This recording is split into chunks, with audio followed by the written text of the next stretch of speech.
Netcasts you love. From people you trust. This is Twit.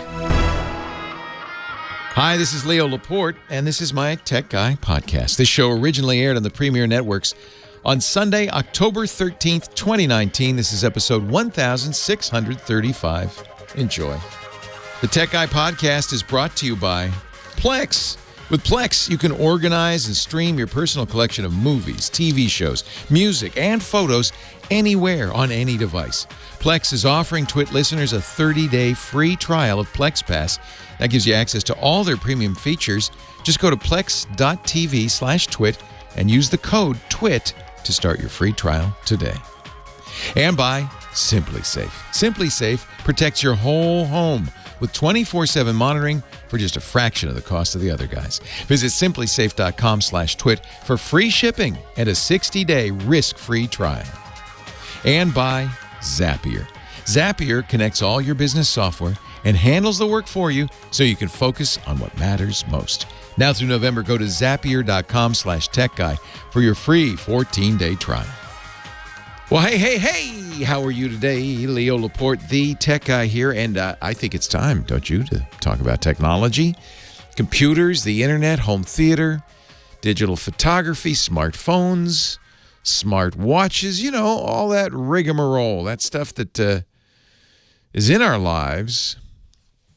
Sometimes feels like it's here to sabotage our lives. It's supposed to make everything easier. I think in many cases, most cases it does.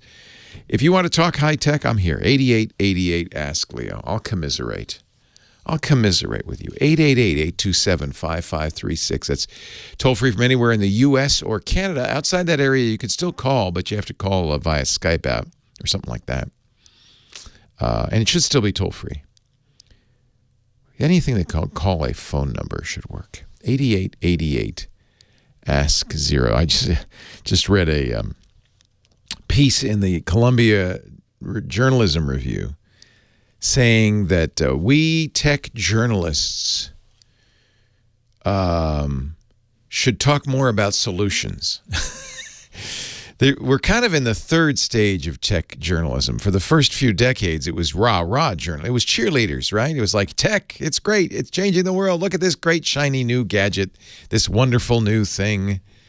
But of late, recently, we've been a little bit more open to the notion that, well, technology isn't all good. In fact, I think there's a little bit of a backlash, especially for those of us, and I'll include myself here, who were really bullish about what technology was going to do to make our world better. And, you know, I thought the internet was going to break down barriers. It was going to, you know, make such a difference in how we communicate. It was going to eliminate the problem of nationalism. No. It was going to make commerce friction-free, and that would be good for consumers. Yeah, that happened. Maybe not maybe for the best. Just read a long article in the New Yorker by Charles Duhigg about Amazon and how it's basically eating the world. It is too, isn't it? So the Columbia Journalism Review said, well, we've gone from cheerleading now to, technology's got to be broken up. Big tech is spying on us. We're living in something called surveillance capitalism.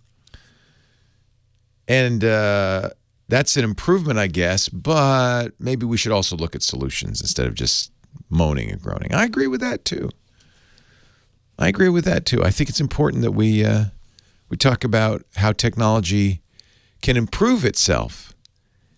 There seems to be there's you know how ideas get in the air and then everybody's writing about it, because I also read I think it was in the New York Times, a opinion piece about not giving up on technology. How, you know, you don't have to assume that just because, I guess a lot of us are kind of fatalistic about technology, like, well, there's nothing you can do about it. So it's going to happen. It's rolling. So we might as well just, live with it and try to figure out how to handle it the best. That's true, too. There is something we could do about it. We can have opinions. We should think about what we let the big companies like Facebook and Google do with our information. And we can make rules about how we want them to handle it, to give us more power. It's happening. It's happened in Europe with their General Data Protection Regulation, GDPR. Thank goodness a lot of the companies that we work with in the U.S. also work in Europe, so a lot of those restrictions and protections have been extended to Americans. That's good. There's some bad things about that. You've seen the button. You can't miss it on almost every website now. Oh, we use cookies, and just so you know, and click OK. What a waste of space that is.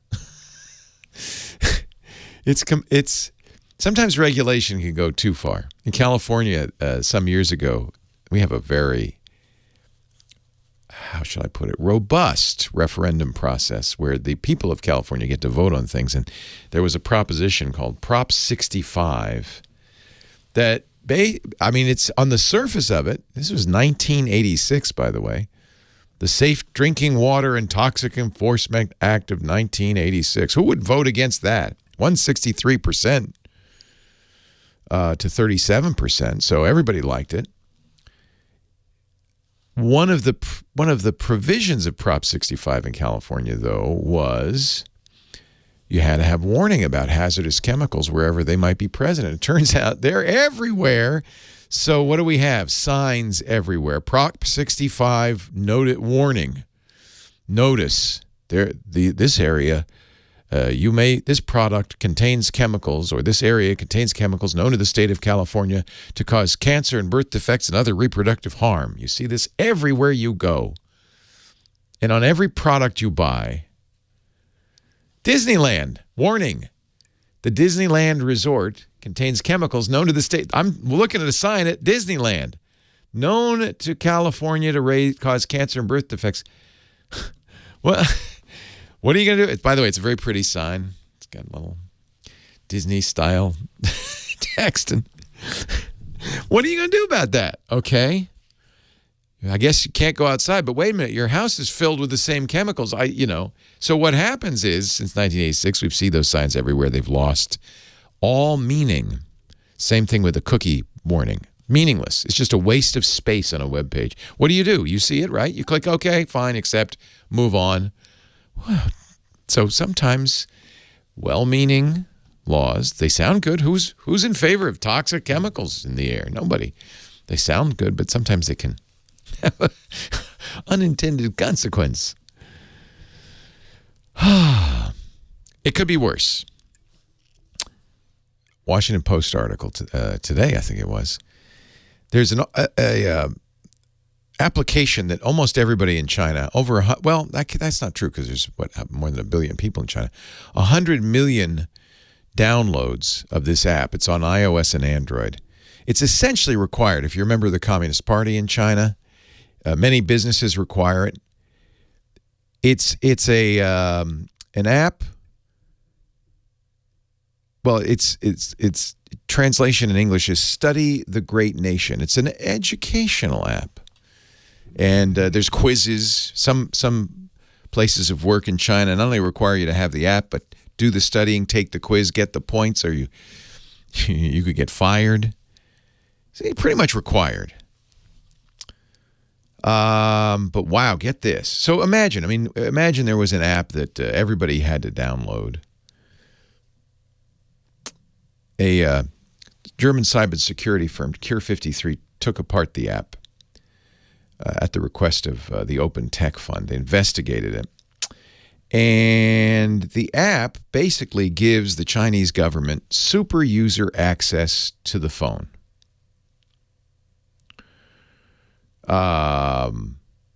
They can turn on the microphone. They can see your location. They can download your text messages. They can download any files on your phone. They can take photos. They can dial phone numbers. They can go through your contacts and internet activity. They can retrieve information from 960 other applications, including shopping, travel, and messaging platforms. It can connect to your Wi-Fi. It can turn on the flashlight. This is virtually required by the Chinese government on people's phones. And we're worried about Google knowing what you bought online, or Amazon keeping track of what you bought. Can you imagine? So I guess we should remember that we're in charge, at least so far in the United States. We can control this. And maybe we should limit the kinds of things apps can do. Because the problem is this phone that you carry around in your pocket, if you carry a relatively modern smartphone, is a encyclopedia of information about you and everything you do and everything you think and everything you talk about with other people. And man, the feds would love access to that, wouldn't they? 8888 Ask Leo. We should, eternal vigilance is the price of freedom, right? 888-827-5536. The website, we'll put links to those articles if you want to read more. The website is techguylabs.com. That's free, no sign up. You can go there. And we can talk about high tech there or on the phone. I'd love to do it right now. 8888 Ask Leo. We're going to get to the phones in just a bit. Leo Laporte, the tech guy. 8888 Ask Leo. We're going to go to the phones right after this. I wonder if it's related to the social credit thing. Probably is, in the sense that if you don't install it, you're going to lose social credit points. So in that sense, yeah, probably, Lawn Dog. Kind of amazing. Oh, Tech in San Diego is so excited about his new car. It's a miracle! Ladies and gentlemen, I give you the unbreakable Kimmy Shaffer. Kimmy don't take no Shaffer. Hello, Kim. Good morning. Our phone angel. Phone angel, sitting in front of a fine 700-watt Collins transmitter. As if you were in a radio station or something. Makes me feel right at home. It's not turned on or anything, but yeah, it's kind of cool.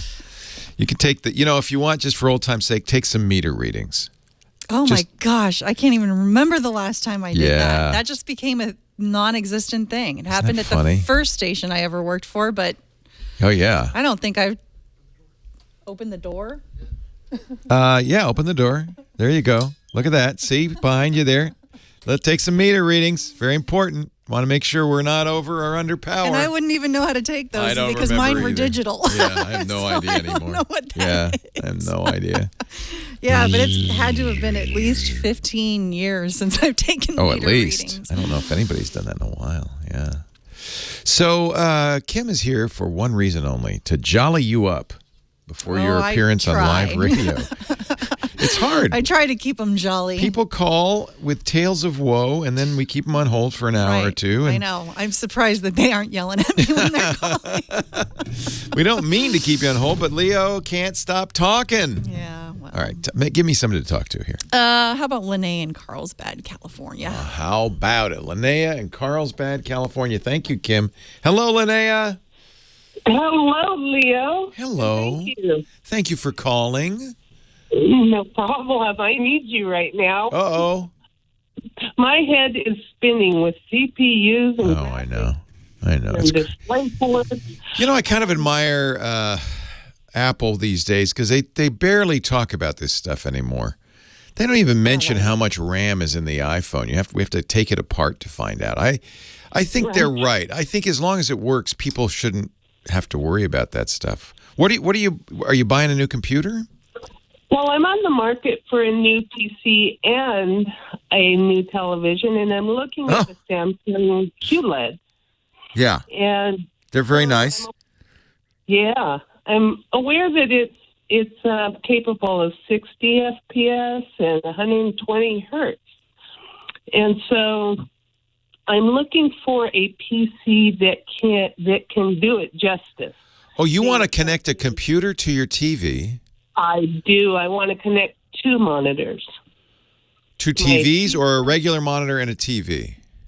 No, two TVs. I normally use my television as my monitor. Wow. Do you have low vision or are you just like a really big screen?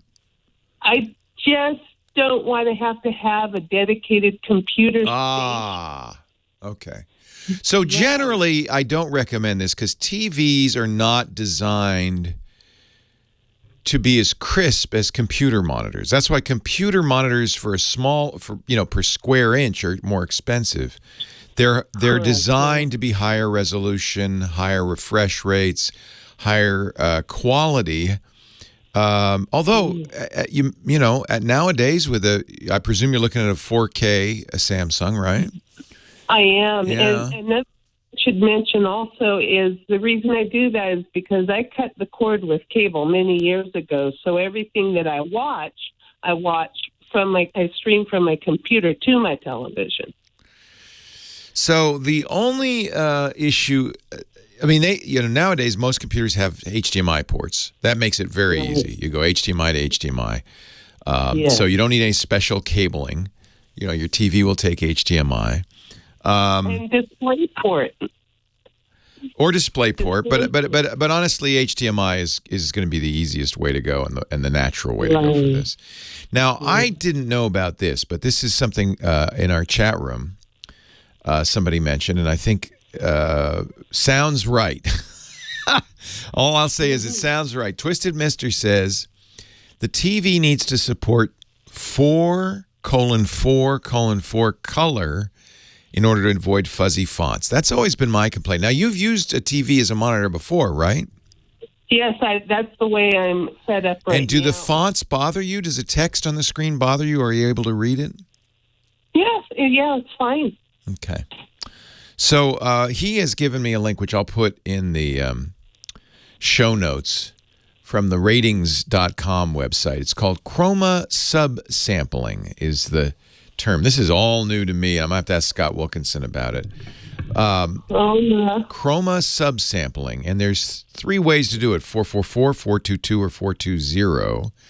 It's compression. We've talked about this before in terms of video and making your video. But apparently it is also relevant because if you have 444 chroma subsampling, it means that you can make much crisper fonts on the screen. Most TVs do it. But you might want to go to, on your Samsung, the settings, and again, I'll put this in the show notes so you don't have to memorize this. Under picture settings, you select expert settings and HDMI UHD color. You can select PC mode for the input you're going to use, and it will do 444 chroma subsampling on any modern Samsung, including that QLED, and your text will look better. So, honestly, any PC, look for a PC with an HDMI port. They all do these days because everybody wants to stream to their TV, at least. What I'm worried about is a CPU that's able. Oh, no, the CPU has nothing to do with it. It's the graphics card. They're all capable of playing back 4K video these days. So that's not an issue at all. Really, I think you're golden. Our car guy coming up, Sam Abuelsamid, in just a second. Leo Laporte, the tech guy. So, I think any PC that has HDMI out, because remember, the monitor is only 1440, so it's not higher res. Your TV's not higher res than high res monitors that computer will also drive perfectly well. So any modern PC will do it. So I don't have to worry about staying away from gaming PCs. That seems to be the bulk of what's out there. I wouldn't stay away from them or go to them. They're more expensive, unfortunately, because they have fancy graphics cards. Think about it. A Roku. Those little Roku or Fire TV sticks that you plug into the back of your TV are perfectly capable of doing 4K, lovely 4K TV. They don't have hardly any processor in them. Right. Yeah, that's a good thought. The reason is nowadays video decoding is handled by specialized chips that everything has, so it's not going to be an issue. Okay, well, that's good news. Wow, you're going to have 2? How big is this TV going to be? Probably at least a 65. Oh, my. And how close are you going to be sitting to it? way. Oh, okay. And so you'll have like a keyboard in your lap? No, I have my television set up across the room, and then from the sofa, I'm about 8 feet away. And right now, I have a 42-inch television, and it's just a little too small. Get 65. You'll love that. 8 feet away. That's just about right. And, and then you can get wireless keyboards with little mouses built in, so that you can sit on your couch, put your feet up, and still just do everything you want. That's what time on the couch. I'm getting kind of jealous now. I like this setup. Yeah. This is a keyboard we use from Logitech. It's Bluetooth, it's wireless, and it has a little trackpad on the right side. I'm a lefty, so I wouldn't like it, but this is what John uses, and it's very nice. Logitech makes it. It's let me see. It's the K400R. 400R. Yeah, this would be perfect. It's so light. Put that in your lap. You're golden. You could write your novel that way. Well, I'll have a look at it. Thanks, Linnea. Yeah, any computer just look for that HDMI port. And if you want to drive 2 TVs, right, you wacky girl, there will be some that have 2 HDMI ports. But as you point out, most have both a display port and an HDMI, and you can just get a little adapter that'll work with a display port. Right. Okay. Well, I have a few bookmarks that I do have 2 HDMIs, but they're very few. And then I have found a couple that have a display port and also... That's fine. So then HDMI. If you have one HDMI and one display port, and almost all modern computers can drive multiple monitors because that's what everybody wants. Yeah. Yeah. And so there's no issue with whether my display port is 1.2 or 1.4?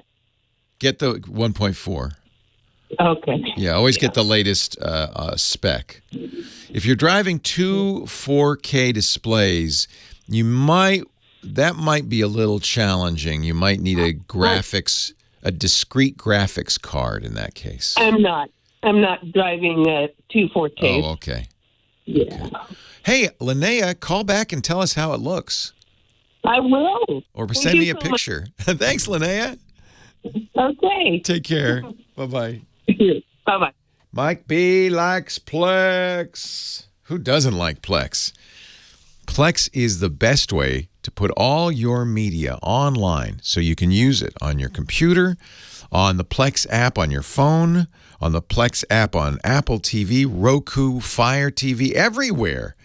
In your house, on the road, Plex brings together all the media that matters to you in a single app, and it's available on any device no matter where you are. You can organize and stream your personal collection of movies, TV shows, music, even photos free.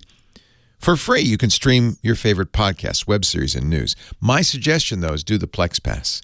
In fact, the Plex Pass lifetime subscription is very affordable, and you pay once. Or, if you just want to try it out, less than $5 a month. And you'll get the best of Plex with exclusive and early access to premium features like, very important for me, I'm about to get it on an airplane, offline accessibility.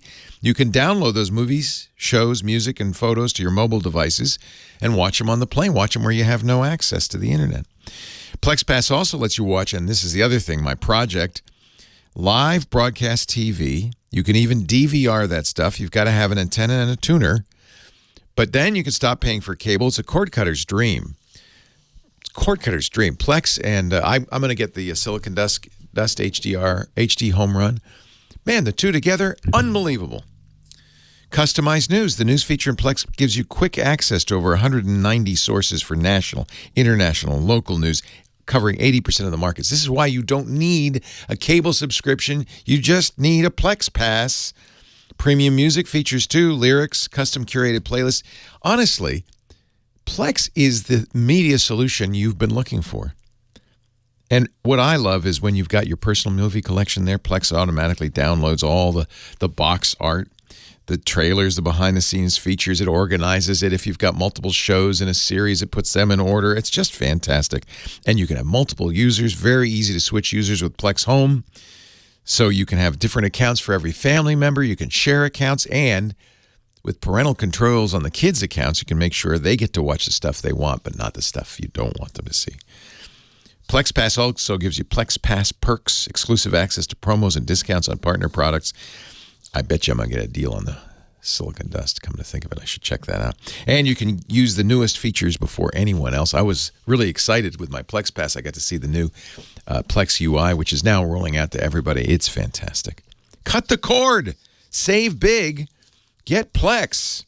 A 30-day free trial awaits you of Plex Pass so you can see all the premium features at plex.tv/twit. Use the code TWIT to start your free trial of Plex Pass today. Even if you decide not to do the Plex Pass, try it. I think you're going to like it. But remember all those free features too. Plex is awesome. plex.tv/twit. Use the offer code TWIT and get that 30-day trial started up. Everybody. The only problem is I think you already have Plex. You all have Plex. If you don't, do me a favor. Do Plex a favor. Do yourself a favor. Plex.tv/twit. Leo Laporte, the tech guy. Time for Sam Abuelsamid. He is our car guy, the Navigant Research Principal Researcher, and the host of the Wheel Bearings podcast at wheelbearings.media. Joins us from the Motor City, Detroit. Hello, Sam. Hello, Leo. How are you today? I am great. You? Now that you're back at work. Yeah, we had our power out for 2 days. And then, of course, there's been big fires. And, man, this is a bad time of year in California. Yeah, it certainly is. Stay safe out there, everybody. Yeah. So, Sam, you're sitting in front of, now I can see Sam because he uses a Skype and video, and you're sitting in front of a bunch of mirrors and screens. What is all that stuff? So what I wanted to talk about today is some of the interesting ways that automakers are using cameras in cars now, in new cars. I have both our cars now, an Audi and a Chevy, have top-down cameras. So you see the car and you see everything around it, which makes it so much easier to park and fit in tight spaces. And I just love that feature. Yeah, and there's some other cool ways that they're also using those cameras. So to do the top-down feature you're talking about, which is, they usually call it a surround view or, bird's eye view. There's a little drone flying over my car at all times. Yeah, right? exactly. Yeah, that's what I thought. As soon as you start the car, a drone pops up out of the roof. And, it really looks like that, and it's very mystifying. It's like, how do they get this shot? It's amazing how good it's gotten, because what they're doing is they're typically using 4 cameras, one in the grill, one at the back, usually somewhere in the tailgate or trunk lid, and then one under each of the side mirrors. Oh, that's where those other ones are, under the side mirrors. Right. Yeah, and so then they take those 4 images and stitch them together, so you can see what looks like a top-down view of your car. And in some cases, like BMW on some of their models, they will even, when you pull into your garage, it will act. If you go to open your door, it will actually superimpose. It knows the position of the door, and it'll superimpose that on there. So it's sort of an augmented reality view, so you can see if you're about to hit something with your door, so you don't open it too far. If you have a tight garage or a tight parking space, a parking lot, which is can be very handy to make sure you don't get any dings. So that's one interesting way they're using cameras. But there's also some other ones, including one that I saw this week demonstrated. I went to a technology demo day with Continental, a major automotive supplier, and what they showed was something called a transparent hood. And what they're doing is they're using that same camera that's on the front of the car, and they're generating this augmented reality view. And if you're looking at the screen, it's over my right shoulder.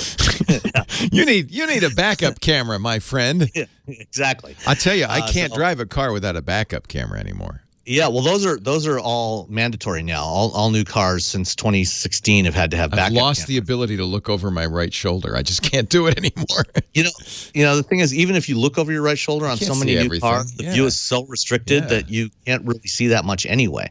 But this transparent hood idea, what it's doing is it's using those cameras, the 2 side cameras and the front camera, and it's creating this image. And so just like the backup camera draws kind of the lines on the back of where you're going, this front camera draws your hood. It's a line, which is really cool. Right. So, and then as you move, it's actually taking like the last few frames and generating the view underneath the hood of the car. So as you look out, if you're sitting in the car, you look out, you're going to see the hood, and where you see the road is going to be, maybe 8 or 10 feet in front of the car. But with this, it's actually generating that view under the car so you can see what's right there, which can be really handy if you're driving in a really hilly area, like in San Francisco and some of those steep hills as you come up to the crest of a hill, or if you're driving off-road, or you're going down, about to go down a hill, you can see if there's something down below you with that camera. And it only works up to 20 miles an hour. Once you get above 20, then it assumes that you're in a safer place, right. And it doesn't let you view that. You're actually looking at the road rather than looking at the screen. So that's one approach. What Continental's doing, and that's available now on the new Range Rover Evoque. And then another one is this camera mirror system, which is available on a bunch of cars from GM as well as some other models now. GM was the first to launch it a couple years ago, and it looks like a standard rear view mirror inside the car. But when you you have the little tab that usually, at night you can flip that to go to a dimmer setting, if there's cars behind you, so you don't get so much glare from the headlights behind you. But when you do that on this one, it actually switches from the mirror view to a view from the camera. And now you have an unobstructed view behind you because, as I said, so many cars now, you have a high rear deck or a narrow rear window, thick pillars, and it's hard to actually see behind you even if you look over your shoulders. So this actually gives you a completely unobstructed view of what's behind you. So it's like a backup cam, but it's in the mirror. It's in the mirror, and it's there all the time. It's not just when you're backing up, so you can use it. It's always on. Oh, now you said the Chevy Bolt has that. I thought we got our Bolt loaded. It's an option on the Bolt. Yeah, maybe we didn't get that. Standard. Oh, I would have loved that. Well, you can find out if you just flip the little tab. Maybe we've had it all along, and I never flipped the tab. It's possible. Try it out when you go home today. I will. And another. You know what I wish we could have is side mirrors that are cameras. Those are coming. They're available in Europe now. They launched on the Audi e-tron, and NHTSA, the National Highway Traffic Safety Administration, has finally started evaluating whether to change. They're not legal in the U.S., but Why they're wouldn't evaluating. They be legal? Because if the camera goes out, you can't. Right now the regulations require you to have a reflective mirror on there. Oh, it's just old school. They just didn't. They just yeah. So they're looking at whether to change that regulation. They should. Because your mirror could get hit. I mean, it's not like the mirror is impervious. Right, and in a lot of cases, you have that mirror causes a lot of aerodynamic drag. It causes wind noise, and so the reason automakers want to do it is so you just have a little spindle hanging out there with the camera, and that way And where would the screen? Where would I see it? Would I see it on a screen in front of me? Usually it's going to be mounted in the door panels. So it's still on the side there. Yeah, right about where the mirrors would normally be, maybe just slightly below that. But not outside the car, inside the car. Yeah, on the inside of the car. Yeah, that's what they do on the e-tron and some other cars. And I then would love that. Yeah, the last one I want to mention is also new from GM this year, and it's called the transparent trailer mode. And so I saw the ads for that. Yeah, that's so cool. Yeah, so when you hook up a trailer to a GM truck now, new GM trucks, and you hook up the connector for the trailer brake, it's also wired up so you can put an auxiliary camera on the back of the trailer. Cool. And then it sends that through into the car, and it stitches the view together so that in the screen you can actually it looks like the trailer is transparent, so you can see what's behind the trailer, which is really handy when you're towing a trailer to be able to see what's behind you. Where else could we put cameras? I want cameras everywhere. They're cheap now. We've got the technology. They're going to be in all these autonomous robo-taxis, in order to keep track of who's in the car. I want a camera in my garage so I know if, as I'm pulling into the garage, if I'm pulling in too far. Of course, the tennis ball works pretty well, too. So yeah, the tennis ball is a lot cheaper and just more reliable there. Sam, this is where I think technology is so useful. And our cars, I mean, let's think about it, are so much safer than they used to be. Oh, absolutely. I just did a talk yesterday at a conference in Pittsburgh.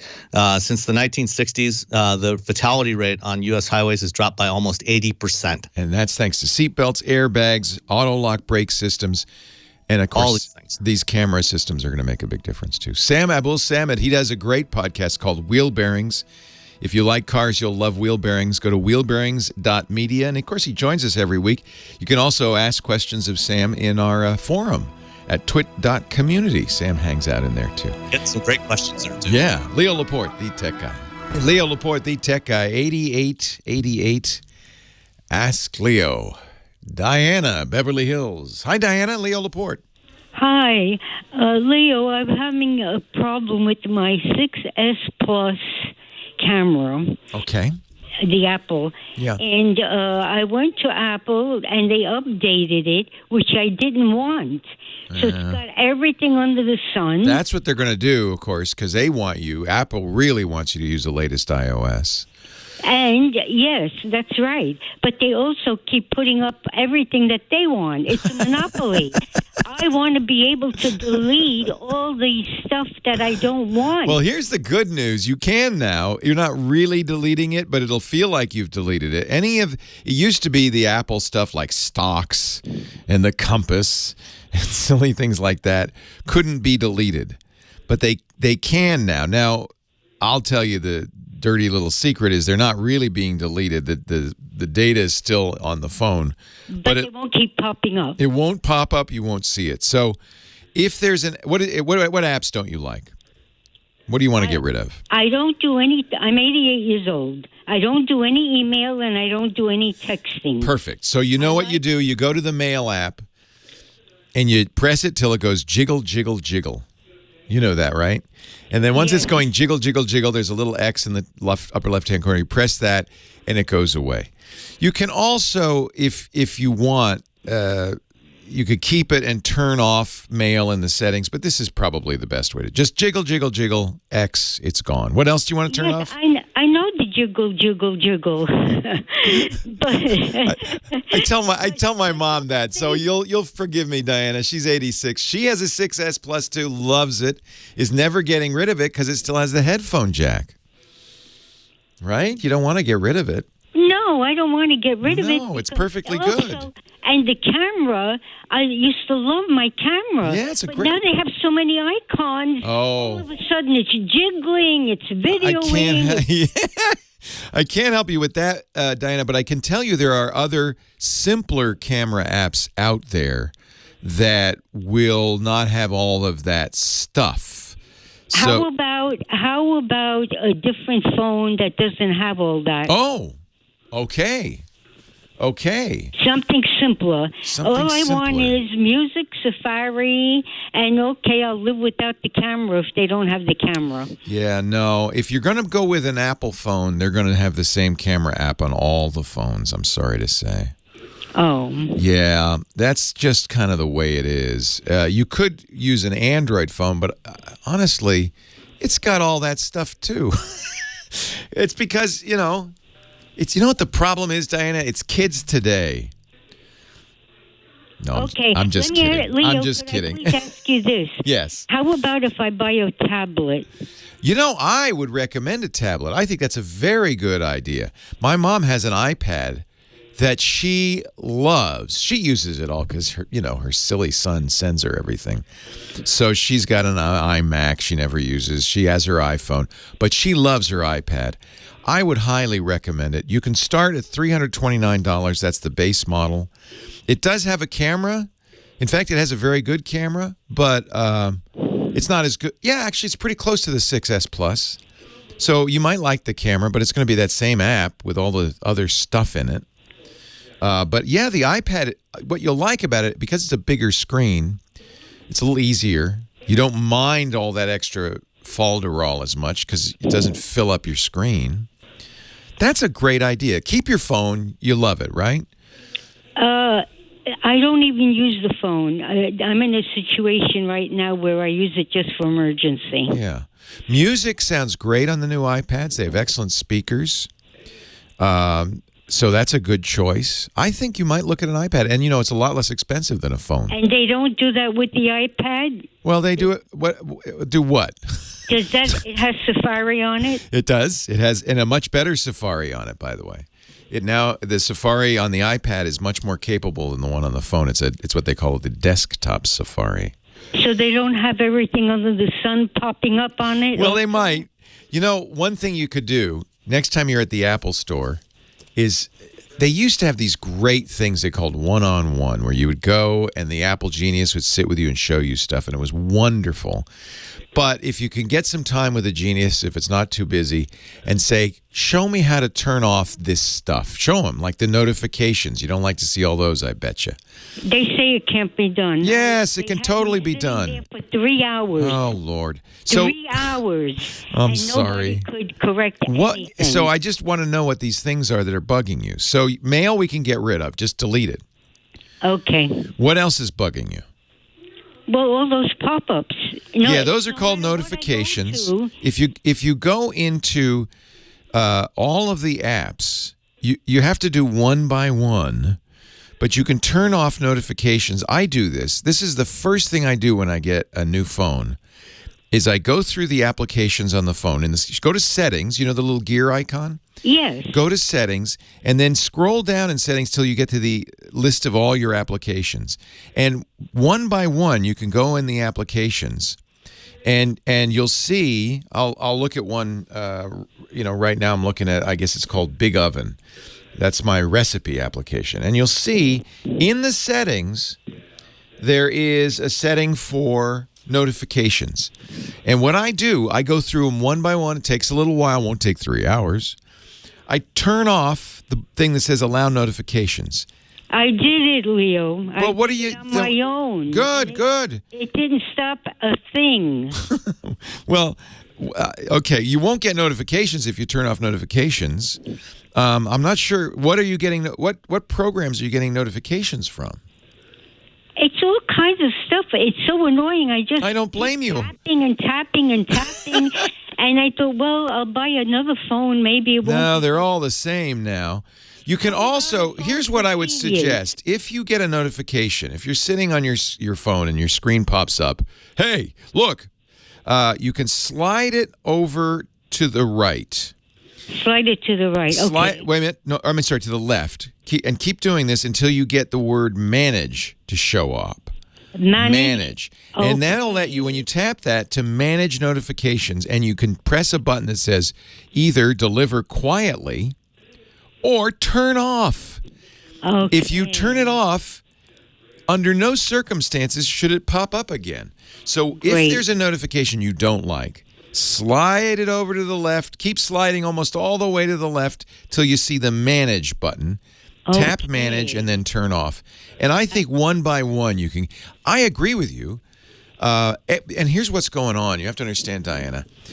It used to be the most valuable real estate on your iPhone was that first page, getting an icon on that first page, right? That was where everybody wanted to be. It's like an ad for that app, and you would be more likely to use it. Because once you bury it on a second page or in a folder, you don't see it. But they realized that wasn't quite good enough. So every application started doing notifications, popping up on the screen. And it's kind of like them saying, and this is why you hate it, hey, look at me. Hey, tap me. And it's annoying. So the very first thing I tell everybody to do when you get a new phone, iPhone or Android phone, is turn off notifications on everything but the stuff you really want. If it's text messages, most people want notifications for that. Appointment notifications or alarms. There are a few things leave on. Everything else, turn it off, because that's what's happened is that every application wants you to pay attention to them. It's like a little advertisement, so I don't blame you for being annoyed. Now, Leo, just one other question. On the tablet, do I have to have Wi-Fi? I don't have Wi-Fi. You will on the tablet. That's the only bad thing on the tablet, although Apple sells, they cost more, iPads that have LTE built in, and then it's just like your phone, but you'll have to pay an extra fee to have cellular data on that iPad. So you can get an iPad with cellular data. It costs a little bit more, and you've got to subscribe, of course. Diana, thank you for calling. Keep calling. I want to keep hearing from you. Well, hey, how are you today, Leo Laporte? The tech guy. Time to talk computers, the internet, home theater, digital photography, smartphones, smartwatches, iPhone jiggles, and pop-ups. 8888 Ask Leo. That's the number. 888-827-5536. Toll free from anywhere in the U.S. or Canada. You know, it's interesting. I'm sorry we ran out of time, Diana. We were talking with Diana, 88 years old, very tech savvy, obviously, loves her iPhone 6S, but doesn't love all the pop-ups on the phone. And she's wondering if there's another phone that will do fewer pop-ups or a tablet. Here's the issue, and it's kind of tags on what we were talking about last hour. We love our smartphones, right? I mean, it's an amazing thing. If you told me about this 20 years ago, I'd have said, wow, the future. An always-on internet device works anywhere. As you wander around, you're always connected to the internet, so there's no question you can't get an answer to. You can always see where you are on a map. Just that by itself. You can always see where you are on a map. You can't get lost anymore. That's amazing. Mind blown. It has a camera, and in fact, most modern phones these days, we're going to see the new Google phone on Tuesday. It should have an amazing camera. The new iPhone, absolutely. I mean, camera as good as any point and shoot better, really, because of all the computational capability. It is a supercomputer in your pocket. It has more power than one of those big Cray supercomputers of 10 years ago. I mean, I can go on and on. It's got an amazing display, brilliant, bright color display.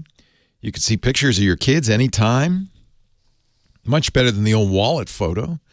You always know exactly what time it is. I mean, I can go on and on.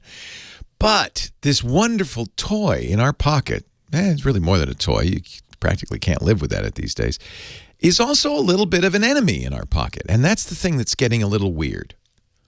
I talked last hour about how China is strongly encouraging, in a way only the Chinese government can, Chinese citizens to put an educational app on their phone that in effect spies on them, completely spies on them. You know, it gives the authorities every bit of information that's on the phone or that the phone can find out, including the microphone, the camera, the GPS, everything. And sure, if you're a totalitarian government, what a great way to control the populace. I mean, this is 1984. Remember the telescreens in 1984 that were watching you while you watched them? This is so much better because you're carrying it around with you in your pocket. So it's starting to be that this friendly little pocket pal has also become a little bit of the enemy. We're worried about Facebook and other companies using it to spy on us. Diana's talking in a way that really kind of crystallizes this because she wants to use this device, but it keeps saying, hey, you, hey, hi, hey, you want to know what the weather's like in Beirut? Huh? No, with those notifications. And that's exactly what these companies are doing. This is not for your benefit. Oh, yeah, they paint it that way. Well, don't you always want to know what the weather's like? If you're going to need an umbrella? Don't you want to know every financial transaction? And maybe you do. But there's, I guarantee you, on any phone, many, many notifications for things you couldn't care less about. It's a public safety thing, too, right? When we had the power outages and the wildfires, there's a service, I think it's available in most of the country, called Nixle. Do you have that on your phone? After the fires 2 years ago, of course, I've got it on my phone, and that's the way the law enforcement, sheriff's office, police, fire department, emergency services can get to you, can say, hey, watch out. But they got to be careful because they can overdo it and they can make you want to turn it off because, you know, they can't tell me everything that's going on. Pretty soon your life is filled with jangly pop-ups from all sorts of places. It's really, I think, a good piece of advice when you get a new phone to go through and turn off notifications for stuff you don't care about. And I have to give Apple some credit because they have made it a little bit easier. And this was what I was telling Diana. If you have iOS 13 or maybe even 12, but certainly in the newest versions of iOS, if you're looking at a notification, you say, I don't want to hear from that program ever again.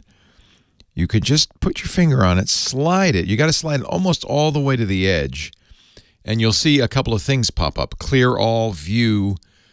And hidden deep within, so that you'll probably never notice it, is a button that says Manage. And when you get to that manage, you can pop up a window that says turn off all notifications. Don't bug me, baby. That's what they should say. They should say, don't bug me ever again.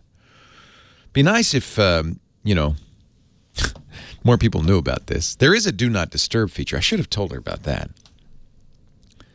The phones that I use when I'm doing the radio show, I have gone into settings. I really should have mentioned this. Diana, if you're still listening, go in the settings, the little gear icon, and both Android and iOS have this, a do not disturb feature. It silences calls and notifications. Nothing will annoy you.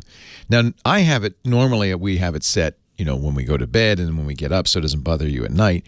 But on the phones I have in studio with me, I almost always set it for the show times as well because I don't want to be bugged. I don't want the phone to ring during the shows or pop up things or whatever. I should have told her this. This might be the easiest solution. I don't know why Apple didn't tell her. Go into settings, tap that do not disturb, and turn it on. After a while, I thought about it. I said, I guess I don't really need to be disturbed ever. Depends on how curmudgeonly you want to be. But you could turn that on from 11:59 a.m. till noon p.m. No, let's see. What would you do? You'd turn it on from 12:01 p.m. to 12 p.m. So there'd be 1 minute at noon when all the notifications could come in. You can't turn it off. You can't say forever. You have to I think you have to allow at least 1 minute. But really, this is an interesting problem, that the phone is both our little plastic pal that's fun to be with and the enemy in our pocket. But the good news is I think you can tame it. Unless you're a citizen of the Chinese government's got an app on your phone, there's not much you can do at that point. You just kind of got to go along to get along. 8888 Ask Leo, that's the phone number. I would love to talk to you about tech, helping you. And Diana, I apologize. We ran out of time at the top of the hour, but I apologize for not mentioning this do not disturb feature. That might be your saving grace there. All right, let's take a little break. We're going to go back to the phones. 8888 Ask Leo. Your call's next. Leo Laporte, the tech guy. I use Paprika 3 religiously. Probably was the one who told you about it, Dr. Mom. It's been an app cap many times. Huge Paprika fan. I love it that I can import from browsers. I have Big Oven because it has a bunch of recipes. And when I go grocery shopping, I like to have recipe apps on my phone because I never think ahead of time to make a list. So not unusual. I'll be at the store and I'll go, oh crud, what do I do? You see this thing? You see this? This here is the key to being safe at home. Simply Safe. This is the base station. I love this Simply Safe base station. No matter what happens, bad guys break in, even if they know what it is, which if you look at it, they won't because it's beautiful. It just looks like a Amazon Echo or something. But let's say they said, oh, the guy's got Simply Safe. Quick, Tony, break it. And they hit it with a bat or they unplug it or whatever, it's still going to call the police. They're still going to come to your house. Did you know that 2 million burglaries every year? It's like a burglary every second.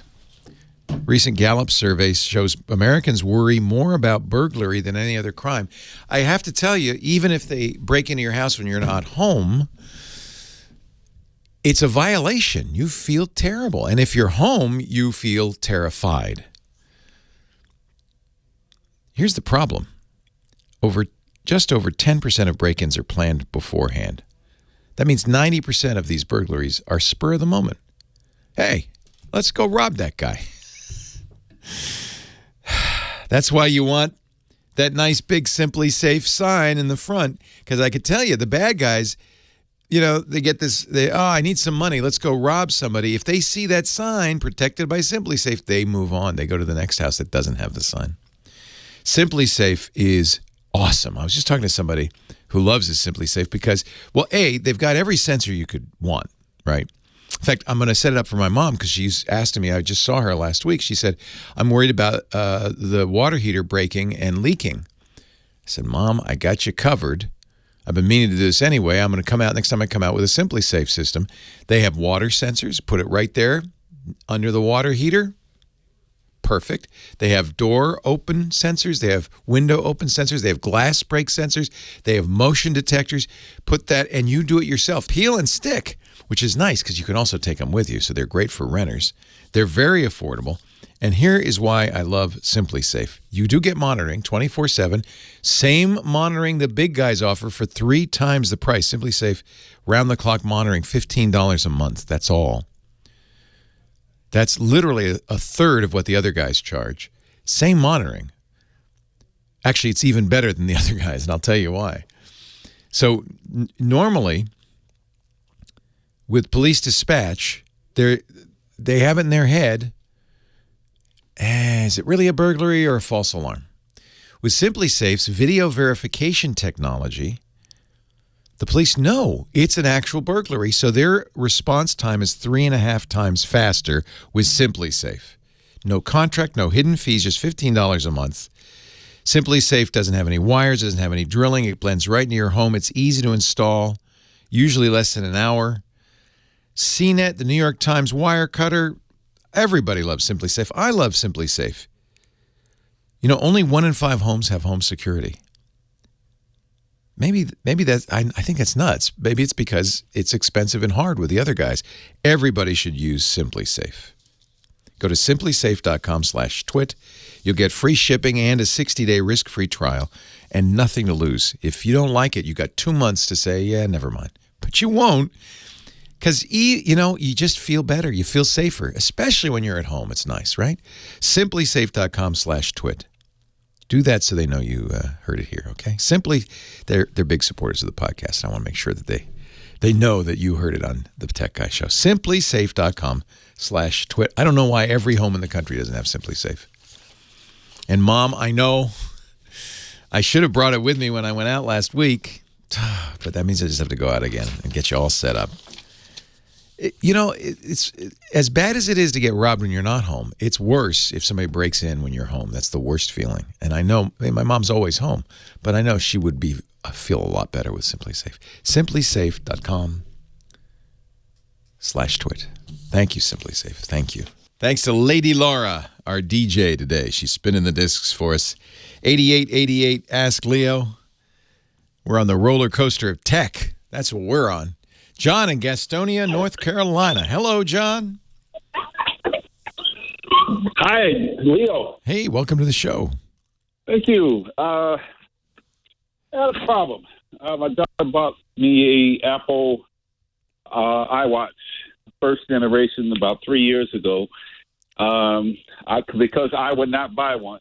I didn't see all the practicality. You were right. I mean, in the first few years, the Apple Watch was a nice toy, but it really wasn't that useful.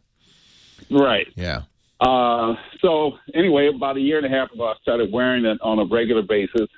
And I think it was during the heat of the summer while at work one night, I noticed that the whole face was becoming detached. It didn't completely come off, but it was coming loose at 3 sides of the screen. This is a serious issue, and Apple might even replace it for you for free. Oh, good. So what is going on here is the battery is swelling. Okay. And unless you knocked it or dinged it, and they may accuse you of that if you bring it in, but of late, Apple has been replacing these because on the Apple Watch, you know, you've got the screen, and then inside you've got the circuitry, but there's also a battery, obviously, in there. Yes. Notoriously, lithium-ion batteries can swell as they age if there's a defect or due to heat, which is why that makes me think that's what's going on, because you said it was a hot summer night. And once it swells, it pops the top off. You know, it's got to make room somewhere, and so it pops off the only thing it can, which is the top, the screen. The Apple Watches, this is a common problem. Because it's a hazard, you shouldn't wear it. You should bring it to the Apple store and say, hey, you know, my battery's swollen. What are you going to do about it? Because lithium-ion batteries, anything that stores energy, there's always the potential of a sudden release of energy. that's what we call an explosion. If it's if it's fast enough, it's an explosion. And lithium-ion batteries can, in fact, swell, explode, or at least burst. And if they burst, they contain dangerous chemicals which can catch on fire. So the worst thing in the world would be to have an exploding wristwatch that catches on fire. Apple doesn't want you to wear that watch, and they don't want lawsuits. So I would suggest going to the Apple store and say, the problem is, of course, it's fairly old. It's the original Apple Watch. So I don't know what they'll do. But if you're nice, don't be mean. But if you're nice and say, hey, I'm really worried. It's getting really hot and it's popped off. I think the battery's swelling. You'll show enough knowledge that they may go, yeah, and you know what? We don't make that one anymore. So here, have a Series 3. Okay. Because they don't make that one anymore. It's worth a try. It is worth a try. And it popped off a second time. And the threaded braid that connects to the screen has broken. Yeah, well, it's unusable, so that's good. You're not going to wear it. But yeah, you should absolutely bring it in and say, hey, this is terrible. I don't know what happened. It just swole up. And it's my opinion that this is a problem with all lithium-ion batteries. If it's a phone, if it's a laptop, if it's a watch, that's a manufacturer's defect, and even out of warranty, they should fix it. Okay. Because it's dangerous. All right. All right? All right. Thank you very much. Thank you, John. I appreciate it. I'm wearing the most recent, the Apple Watch they just put out, because that's my job. And at first I mocked it. I said, oh, it's like a sidecar. It's like a fifth wheel. It's not, you don't really need it. But I have to say, for a number of reasons, mostly because they keep adding functionality, I wear it every day now. I have other watches I think are prettier. But the current Apple Watch is pretty good. At least it's a watch now.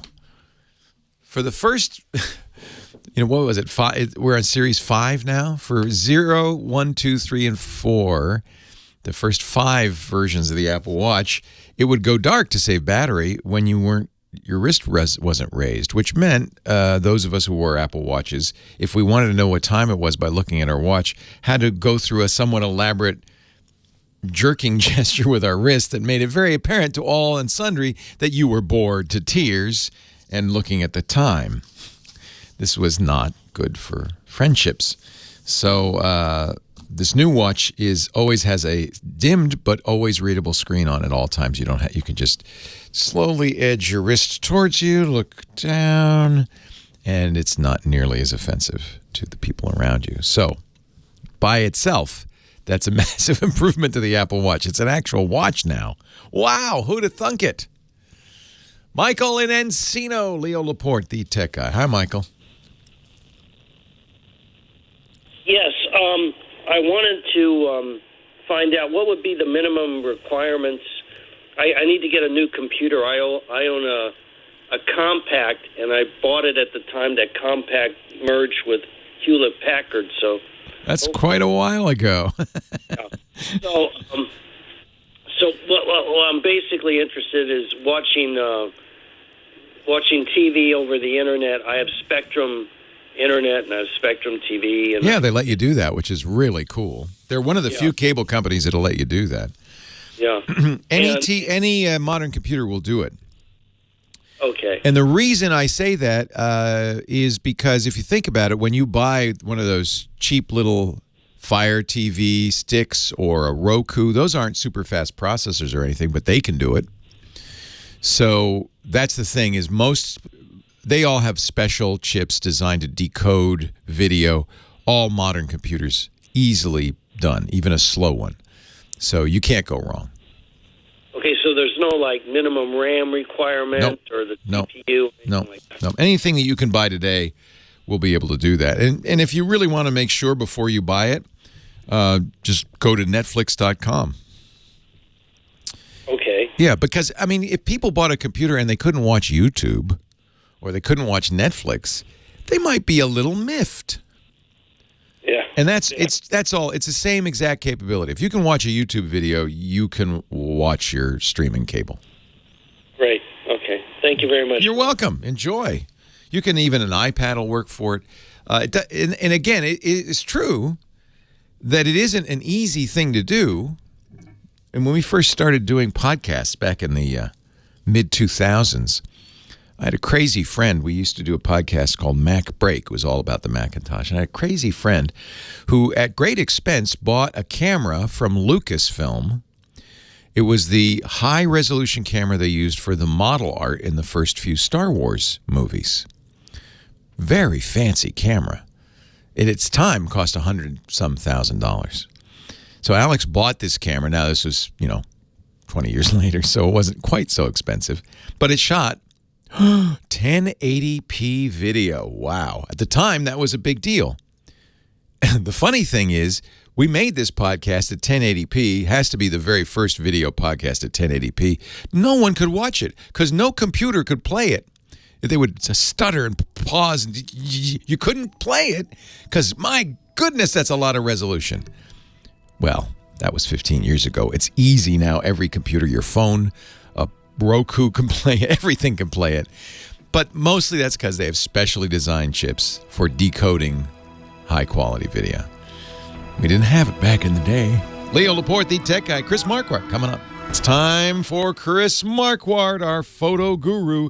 Chris leads great photo workshops at discoverthetopfloor.com as the host of the Tips from the Top Floor pod. What is with the top floor, the Tips from the Top Floor podcast? Oh, that goes back to long ago when I was living on the top floor, and Tips from the Top Floor was just an easy thing to remember. TFTTF.com. Or maybe not. I like it. It's officially photography tips from the top floor now, so people can actually find me if they search for photography. Yeah. In the early days of podcasting, and Chris is a pioneer, we didn't think about things like searching. No, not really. It just wasn't on our radar, Yeah. So Chris helps us every week get better photography, get better pictures. I'm excited because I'm going on a trip to the Middle East. I'll be seeing the carved-out city of Petra in Jordan. I'll be seeing Jerusalem. I'll be going to the pyramids, the Valley of the Kings in Egypt. I'm going to Dubai. I'm going to Athens. This is a photo extravaganza. And I'm trying to limber up. I'm trying to get ready. Got the camera. Okay. I took your advice. I did get a new camera, but I've had a month of taking pictures to get ready. But I need more help. I will give you some help. I will give everyone a little assignment now. Or it's not an assignment. I want everyone who's interested in photography or who wants to get better in photography. There's one big. It's not a real secret, but photos with amazing, interesting, unusual light are the most rewarding photos in my library. When I go through them, the ones with the interesting light or unusual light are the ones that I come back to. So here is a little exercise that everyone can do. Doesn't matter what camera you have, doesn't matter how you organize your photos, but build a light library. That's what I want to call it, because light does interesting things, right? Light casts interesting shadows, which of course depends on the direction of the light. If you have a small light source like a bare light bulb or the sun, which is also pretty small in the sky, you'll have hard shadows. If the light becomes bigger, then the shadows will be much softer. Or you could go to the extreme and move the light right behind your subject and shoot right into the light, and that will make interesting halos and shapes around people, for example, or that lights up an edge of something. And the sun is a really good example. If you take a portrait in the sun, with the sun shining into someone's face, they will squint. So how about turning them around and making that look more interesting? You'll have a portrait against the sun. People won't squint, and you get really interesting, like hair lighting up and shoulders lighting up and things like that. Or light that has an interesting color. Look out for that. Look out for light with an interesting color. Now, there are things that will color the light, like our atmosphere. Like the lower the sun, the warmer the light. But light can also be shining through something that has a color and that acts like a filter. I remember in the old days we used to have like flashes, and we used to shoot the flashes through an orange Tic Tac box, an empty Tic Tac box that would make everything orange. Yeah, or light. There might be light that has volume. Like if there's mist, if there's smoke, fog, or dust, all the kinds of particles in the air that will make the light so much more interesting, and it will give it a physical, like a body almost. So here's that exercise. Put yourself into a bit of a search mode and keep an eye out for interesting or unusual light, and capture that and create a light library. I do have that. I have a dedicated album on my devices, and when I find something interesting, when I go back through my old photos, but also when I see some interesting light, I capture that and put it in there. And over time, that'll build up a library with all sorts of interesting light situations, and that will give you a good reference of what is interesting and what might not be that interesting. I also throw things out of that album, but every time I see an interesting light, I mean, we all have a camera with us all the time now, and they are getting better and better. So there's no excuse not to capture that. And even if it's just like a little note, a musician might have a notepad or might have a little recording app on their smartphone. So if they have an idea for a melody, they will just sing it into the phone. And you can do the same thing with interesting light, capture it and put it in this little library, in your light library, and then go back, reference it later. This is a really strong exercise that will open your eyes in terms of light. Have you ever done something like that, Leo? Well, what you always talk about, and I think it's really good, is kind of conscious photography. Yes. Setting yourself an assignment, and often a limitation, but sometimes like this, a goal, and then going out and doing it. And I don't do that enough. I just, I figure, I'm taking my camera, maybe something will come along and I'll see it and I'll take a picture of it. And I think I need to do more of these. Okay, look for the color blue, you've said that, or think about the light and try different sources. I'm going to do that. And I got that little flash we were talking about, the inexpensive, Oh, this one will allow you to create the light you want. You can make interesting light with that. But your upcoming trip will be in so many amazing locations with amazing light, with really different light. Depending on the geography, you might have different light because the sun is in different places at different times, or there's other stuff in the air. If you're out in the desert, there will be some other particles in the air, and then you get this light that has a body because it has volume all of a sudden. Well, one of the things I've heard about Petra, this stone city in Jordan, is that it's beautiful at sunset because the stone is kind of golden. When's the assignment wrap up? Because if we could wrap it up after I get back. 3 more weeks. When will you be back? Oh, I might have time. Well, I'm getting I think I'm in Jordan in about 2 weeks, so I might. Okay, here's what you do in Petra: sunset photo with really warm colors, the warm rocks, and then have someone throw up a hand of sand between you and the rocks, and then you have this volumetric light with the dust in the air. And low sun and the warm. This will be a winner. You can create this. This is why he's a great photographer, and because he has a mind for this kind of thing. So listen and learn from Chris. Our assignment is golden this month, and we have a couple more weeks to take pictures. So anything that illustrates golden, although the first thing that comes to mind is what Chris calls the golden hour. The golden hour, the last hour, 1.5 hours before sunset, you will have amazing light. So that fits right in with the exercise. Yeah. If you want to participate, it's not a contest. It's just an assignment. It's just another thing to get you out there taking. Somebody in the chat room said the right word: mindful photos, where you're thinking about what you're taking pictures of. All you have to do is take a picture illustrating the word or concept golden. If you got one you like, upload it to Flickr, flickr.com. It's a photo sharing site. It's free to do that. You can also join our Tech Guy group. Renee Silverman's the moderator there. And submit up to 1 photo a week for the assignment. So that means about 3 photos if you get going. Make sure you put the tag TG Golden in there so Renee and Chris know that that's the assignment. That's your submission for the assignment. And he's going to pick In a few weeks, he's going to pick 3 images that he thinks are worth talking about on the radio. I know it's crazy, photography on the radio. You can't see it, but he's good at describing it. Chris, thank you so much. Always a pleasure. Thank you. I'm going to go take some pictures of light. DiscoverTheTopFloor.com is his website if you're interested in his workshops. And, of course, lots of photos there, too. You can follow links to his various safaris. And we'll see you next week. Leo Laporte, the tech guy. Thanks, Chris.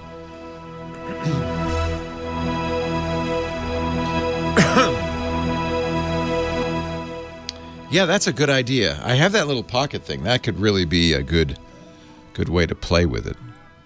Yeah, but it's much easier and much quicker to look for light. I love to that just have an open idea. eye and find interesting light. Great And it might idea. just be the sun shining in through a window, casting a shadow. It's really, yeah. Light is all around us. Light is the essence of photography. Yes. Yeah, the countdown turns red, but it's a little bit off. So maybe it's off by a second or two, but it's close enough to let you know. So it's in ads, it's blue. When I'm allowed to talk, it's green. It turns red in the last minute. Turns yellow in the last minute. Turns red in the last 30. No, wait a minute. Turns yellow for the last minute, and then red when I'm supposed to not talk. So in theory, when you see red, I should that. But I don't. More accurately, it's listening to that sounder. So the way that thing works, if you listen to it, there's a stab in it. It goes dump. That stab covers up a inaudible tone you and I can't hear, but the automation machines at hundreds of stations can. And when they hear that tone, they trigger whatever the local content is. So that sounder is not only a cue to me, it's a cue to stations. So I absolutely should not be talking. Once that sounder hits, I'm done. On many stations, I'm gone. So unfortunately, sometimes it's hard for me to finish up before the bump. You'll hear it at the top of the hour when we go into the top of the hour. You'll hear it. I think it's at 59:50, I think. It goes bump. But this thing should go red right when it goes bump. That's the theory, anyway. Leo Laporte, the tech guy. 8888, ask Leo, the phone number. Hey, Lucille. Paul in Columbus, Ohio. Hello, Paul. Hey, it's Columbus Day on Monday. It's a day to celebrate. Do they do something special in Columbus on Columbus Day? I think there's a parade, and we've got models of the one of the ships and all that. Yeah. So they make a little bit of a big deal out of it. Yeah. You're named, I presume you're named after Christopher Columbus. Yes. We have a big statue and all that on the river. Nice. I have been to Columbus's tomb in Barcelona, Spain. I've been to Barcelona, but I haven't been to his tomb. It's in the old cathedral. It's quite gaudy. And there was some question. Oh my God! I have a picture of it. I'll put up someday. But a little gaudy. A little gaudy. Get it? Very good. Very good. Totally. But in this case, Gaudy, because of course Columbus was a hero in Spain, and in fact, so much of a hero that King Ferdinand was worried he would usurp his power. So he sent the bones, or whoever the king was at the time, sent the bones to the Caribbean for centuries. When they brought it back, they only brought a little bit of them back, but they created a beautiful tomb in the Barcelona Cathedral, the old Gothic cathedral. But there was some question, is it really Columbus? So I think it was not too long ago that somebody actually opened it up, took some bone fragments, and did a DNA sample. And yes, it matched the DNA of known descendants of Columbus. So they know it's real. There you go. There's your history lesson for the day. Thank you very much, everybody. Well, now we know where he is.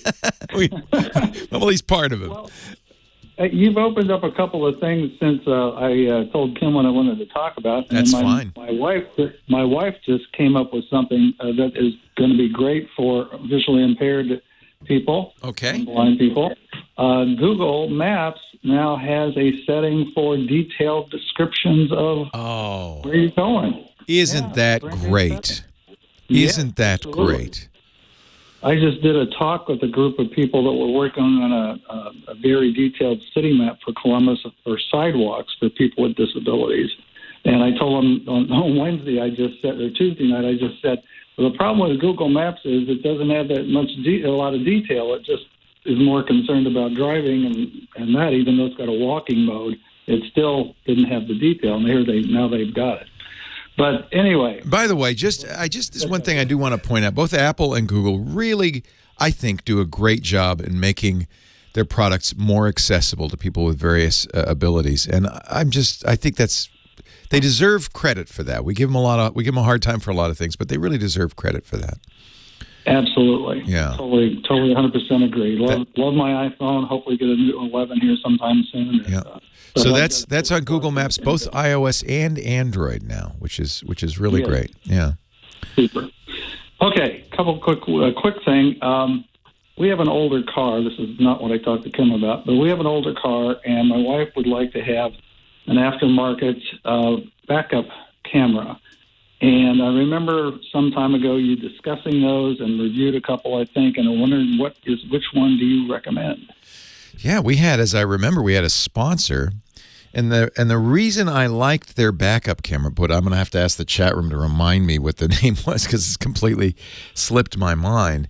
As Sam was saying earlier, it is now the law that all new cars have to have a backup camera. And as I was saying, good, because I have completely forgotten how to look over my shoulder.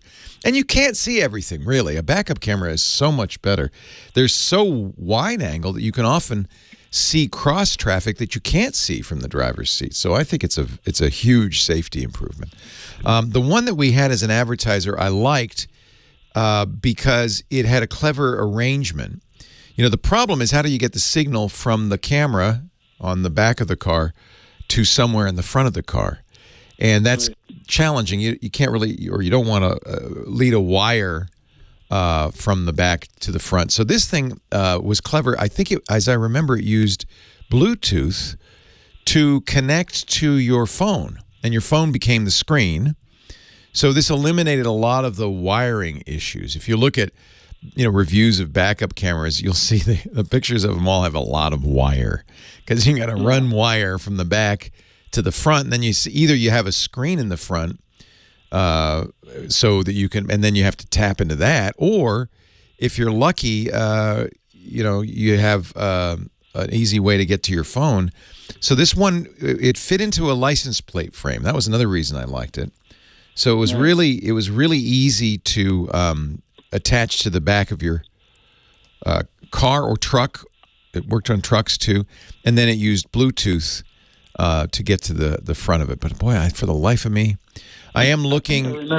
I remember you talked about something that used Wi-Fi to get a or maybe it was Wi-Fi. Yeah, maybe it was a little Wi-Fi access point. That would also work. It might work a little bit better for the distance. And I'm looking. So I went to the wirecutter.com. That's another place I like to go for reviews. And they do have a list of backup cameras they like. They recommend the Excella. Okay. It mounts over your license plate, but I see the picture of it has a long wire. And so I just thought the Wi-Fi thing was great. And because it was such a simple install, maybe this is it. Is it the Look It? Yeah, it's wireless. I think this might be it. I don't remember the name of the advertiser, but this one works similarly. It's available on Amazon for $150, LOOK-IT. And it connects to the smartphone using wireless technology. You're right, probably Wi-Fi. I was thinking about even getting one of the cheap, fire tablets. Yeah. They don't have to use it. Yeah, they just leave it in the car. Yeah. Just leave it there. That's a great idea. Yeah, mount it in the car and leave it there. And you can put maps on there. You can have the maps talk to you if you want. Exactly. Yeah, I think Look It was the advertiser. If it's not, I apologize to whoever that was. But LOOK-IT, safety backup camera. And it is one that the Wirecutter recommends. Super. Well, the main thing I initially called about, I should say, was Amazon started their HD music service a few weeks ago. I know! Isn't that awesome? I've got the trial for 3 months. Yeah, they make it easy to try. Almost, it's free for 3 months. So, and then it's $5 more if you're using if you're Amazon Unlimited customer, right? Yeah, right. So, I've got some Andrew Jones, was it the guy that had designed speakers? The legendary speaker designer. Yeah. Yeah. Well, I have a pair of those and a good subwoofer, and I'll tell you, instantly, you can hear the difference. I can hear the difference even on my Echo Tap, and the Echo, the better version 3 dots. You got good ears, Paul. So the idea is when you're listening to streaming music on Spotify, Apple Music, Google Music, Pandora, any of these, in order to make it easier on your bandwidth, they compress these quite heavily. And, of course, the more you compress music, the worse it sounds. All of the compression that they use is what we call lossy compression. They actually take chunks of the music out. They say chunks you can't hear. That's how MP3 works, how AAC works. But if you know what to look for, you might be able to hear it a little bit, and it certainly doesn't have that full, rich sound that CDs have. So what Amazon's doing is they're offering CD quality, uncompressed, lossless compressed CD quality, and on some tracks, and they'll let you know on the screen, they even have higher resolution tracks. But even just playing CD quality should make an audible difference. That's what Tidal different. Yeah, Tidal is doing that, weren't they? So having Amazon do that, I did the trial immediately, but I think you need a better system than I'm listening to it on. I'm interested that you think you can hear, or you say, I don't want to imply that you're not hearing it, but you notice that you can hear it on the Echo Tap, which is not a great speaker. No, it's not, but it's just that there's a fuller range. Yeah, that's what you'd expect. You can hear the background sounds of the instruments and stuff that you just don't get on an MP3. Wow. Well, great tip. Thank you. And happy Columbus Day. So did you hear that, Tom? That's the automation cue for stations. So you saw it. Actually, this does go red when I'm supposed to stop, but I have a few seconds before the thumb, so I always go by the audio cue rather than the well, this is useful because I know, like, as I'm talking to him, I see I have a minute left. I got a minute to do the ad, and the ad has to be a 60-second ad. So you might have even noticed as it got down to 1 minute, I had to cut off Paul and go in. And so if it weren't for this, the reason I wrote this program is because I'm so bad at this. And I wrote it in Racket, so I have a version for Mac, I have a version for Windows, and I have a version for Linux. So it's running on all of the computers. There's Windows, that was Mac, the Linux in front of me. It's running everywhere. On the ThinkPad, I made it a little one, and it's always on top and always visible. So no matter what I'm doing, I can move to different workspaces. And it stays there. So even when I'm looking at the chat, that's the chat, the clock doesn't go away. And I had to do that because otherwise, well, as people who watch our live streams know, I am notoriously, perennially late. It's in Racket. Racket is a very nice programming language that's basically a Lisp, kind of a modern Lisp. Well, hey, how are you today? Leo Laporte, the tech guy. Time to talk computers, internet, home theater. Yeah, we talk about all that stuff. We talk about smartphones, smartwatches, getting rid of the little pop-ups. 8888, ask Leo the phone number. 888-827-82. Why don't I know this number? Yeah, 827-5536.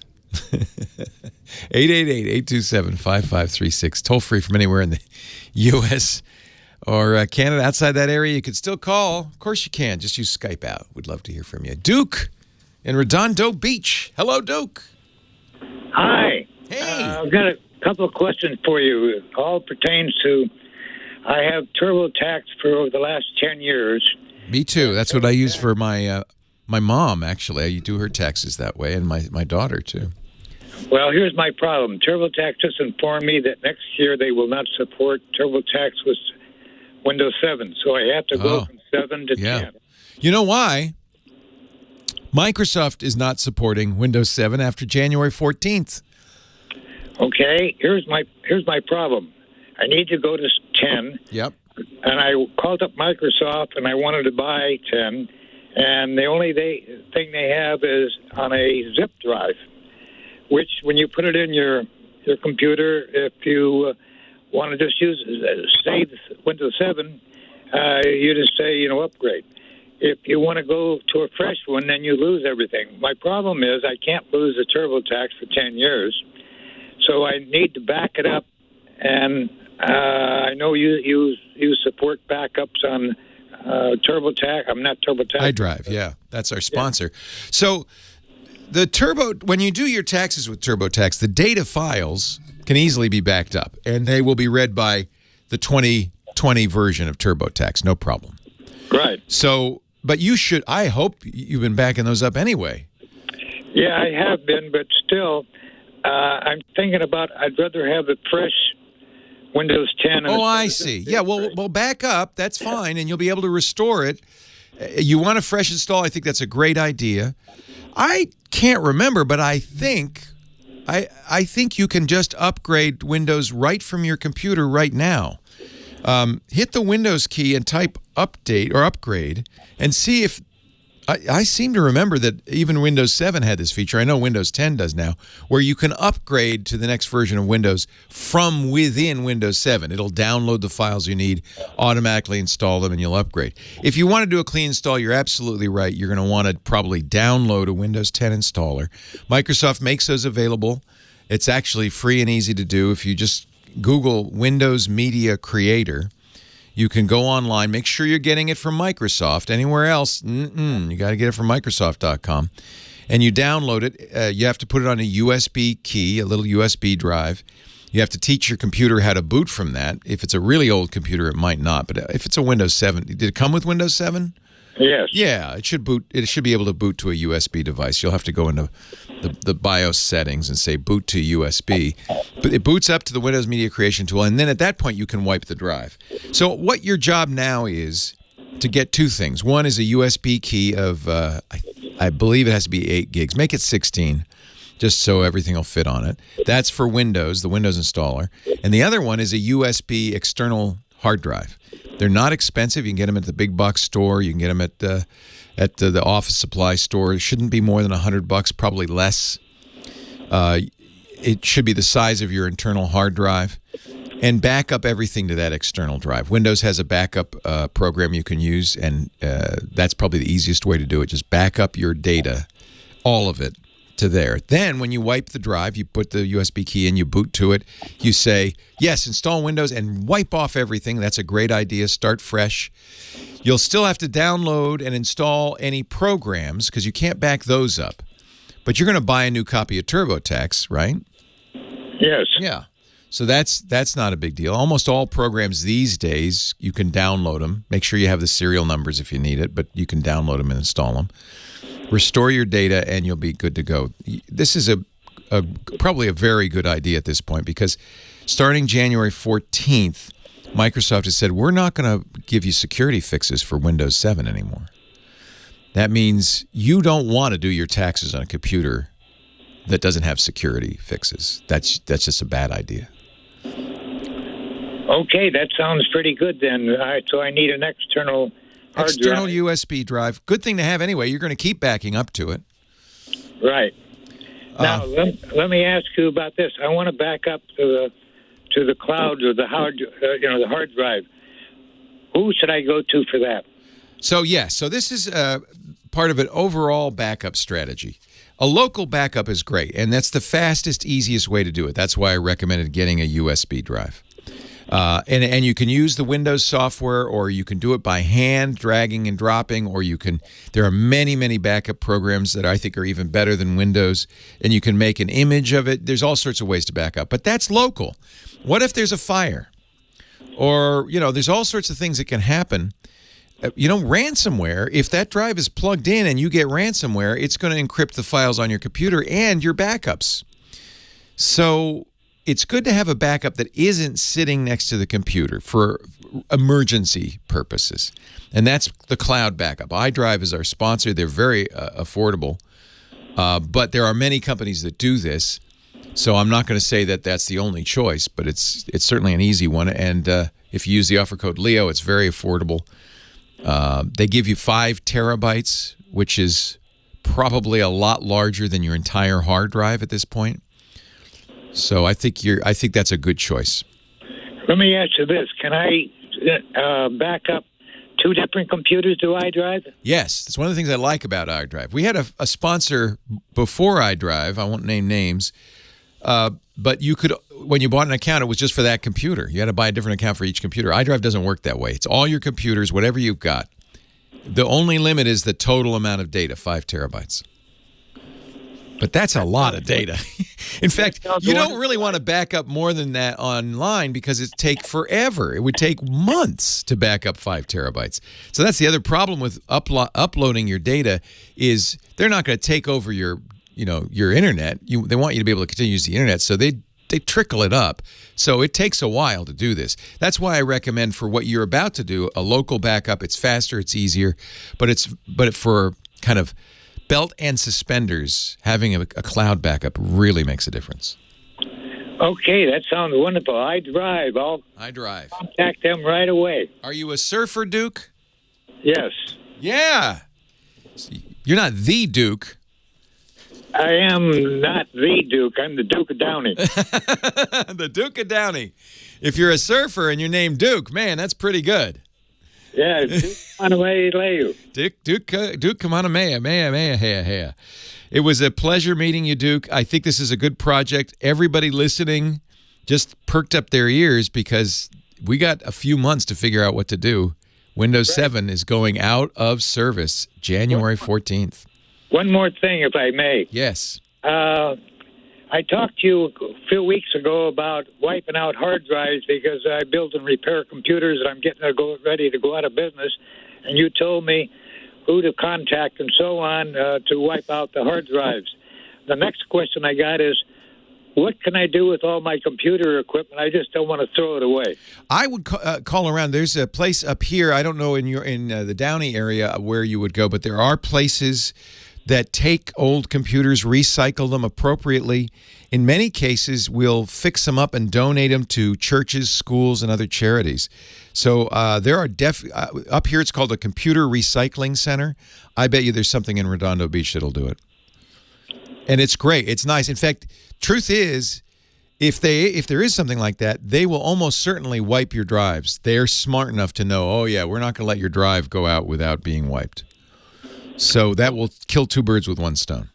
Okay, Computer Recycling Center. Yeah, that's what it's called up here in the San Francisco Bay Area. But in fact, if somebody's in the area in Redondo Beach and knows of this, call us or put it on the chat room or put it in the website, techguylabs.com.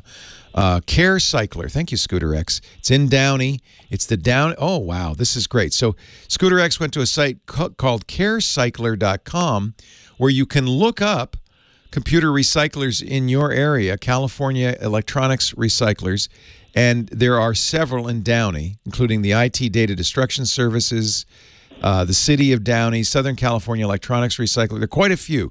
We'll put a link to carecycler.com on our show notes for you. Thank you very much. That's the chat room at work. Thank you, Duke of Downey. Thank you. Take Bye-bye. care. Bye-bye. Aloha. Leo Laporte, the tech guy. We're going to take a little break, come back, take more of your calls in just a bit. Stay right here. Listen. So that boom, ding, that covers up a human inaudible tone that the machines hear. The Tech Guy podcast brought to you this week by Zapier. I love Zapier. I've been a Zapier fan long before they became an advertiser. I started using Zapier when I was looking for a better way to automate the things I did over and over and over again. That's what a computer is best at. doing the busy work so you can do the stuff you love, the stuff that challenges your mind, that's fun. Let me give you a couple of examples of how I use Zapier. I just set it up with our new Twit forums, for instance. I wanted the forums to automatically have a post on the forum anytime there's a new show that comes out, right? Wouldn't that be great, so that the discussion can begin? But I didn't want to have to stay up late and do it by hand, so I fired up Zapier.com, Zapier.com/techguy, and I created a little Zap. It watches our feeds. Whenever there's a new one, it automatically creates. It works with Discourse, our forum software. That's one of the things I love about Zapier. It works with everything. Not just all the social networks, Twitter, Facebook, all the big guys, but also tons of software, over 1,500 apps. I was so pleased to see, it works with Discourse. That makes it easy. It works with your CRM. It works with your ERP. It works with everything you've got. So I fired it up. I created an automatic script that runs every single time there's a new show. It goes to our forums. It creates a new topic. It populates it appropriately. You have complete control over what it's doing. You know, I could easily add a tweet to that or a Facebook post, because one of the things that's great about Zapier is you can do multi-step zaps. So other guys, you do one thing, then another. This one you can do, if a trigger happens, you can take the data and you can do this and this and this and this. Home automation. It's great for, I can go on. And it doesn't take an engineering degree to use Zapier. It's really easy. This is why I like it. If you need something like this, you don't have to go to the devs, go to the IT department, say, could you please, sir, could you please help me? You do it yourself with Zapier. It's more customized. Well, I'll give you an example. If you're in sales, I know our sales team uses Zapier to engage leads. The minute they've got a lead, boom, they can automatically send out emails. They can automatically import new customers into Salesforce. They can automatically go on Slack and notify everybody about it. It all integrates with everything everything you use. Zapier.com/techguy. Look, you at least owe it to yourself to try it. 2 weeks free. There's no reason not to if you go to Zapier.com/techguy. Make more time to grow your business, to do the things you enjoy, the creative jobs. Let Zapier do all the simple, automatable tasks. Right now through November, try Zapier free. Go to Zapier.com/techguy. Here's my favorite Zapier stat. 4.5 million people use Zapier. Everybody uses it. It's awesome. And on average, the average Zapier user saves 40 hours a month. That's a work week, an entire work week of basically free stuff. Zapier's just working away. It's like your best little buddy doing all the jobs 40 hours a week.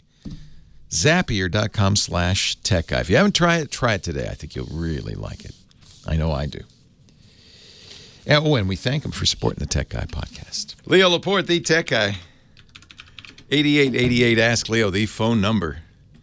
Let's get back to the calls here. Joe in Chickamauga, New York. I was trying to put Joe and Chickamauga together, and I almost called you Chickamauga. Hello, Joe. Hello. So, you've mentioned many times on the show that taking older computers and putting Linux on them is a wonderful way to keep them out of the e-waste. I agree. Yeah, I agree with myself, I guess. Yeah. Well, my only concern is that the lots of the older computers are only 32-bit. They're not 64-bit. And as we know, hasn't it been a couple years now that Google has dropped 32-bit Chrome? I think Canonical has recently dropped 32-bit support for Ubuntu and its family. So yeah. So I have to wonder. It's a little confusing because almost all x86 computers made in the last 10, 15 years are actually 64-bit.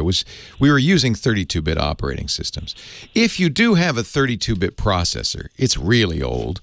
But there are versions. This is one of the things that's so great about Linux. There are versions of Linux that are designed for that kind of old hardware. There's a version of Ubuntu called Xubuntu at xubuntu.org that is designed to be run on older systems. There are 32-bit versions of Linux for sure. And when you get a 32-bit version of Linux, we should mention, is a free operating system, open source. It's been around forever. It's supported by volunteers. And it's my favorite operating system. I love it.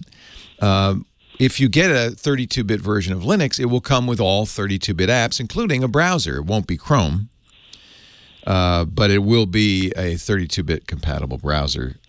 It's not going to be a problem. That's one of the real reasons you wanted to do it, because everybody in the modern world is leaving 32-bit hardware behind.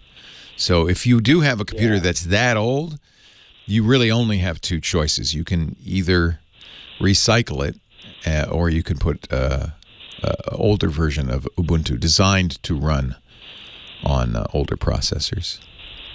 Oh, and they do run fairly well. I have a Latitude D610, which is Pentium 4, and it Debian. Wow. Yeah. So Debian's really the basis for Ubuntu and is the kind of the king of community-supported Linuxes. It's the one really most people are using. They just don't know it. Ubuntu is based on Debian. My favorite version of Linux, Pop! OS, is based on Debian. The Debian volunteers work really hard to make an excellent version of Linux.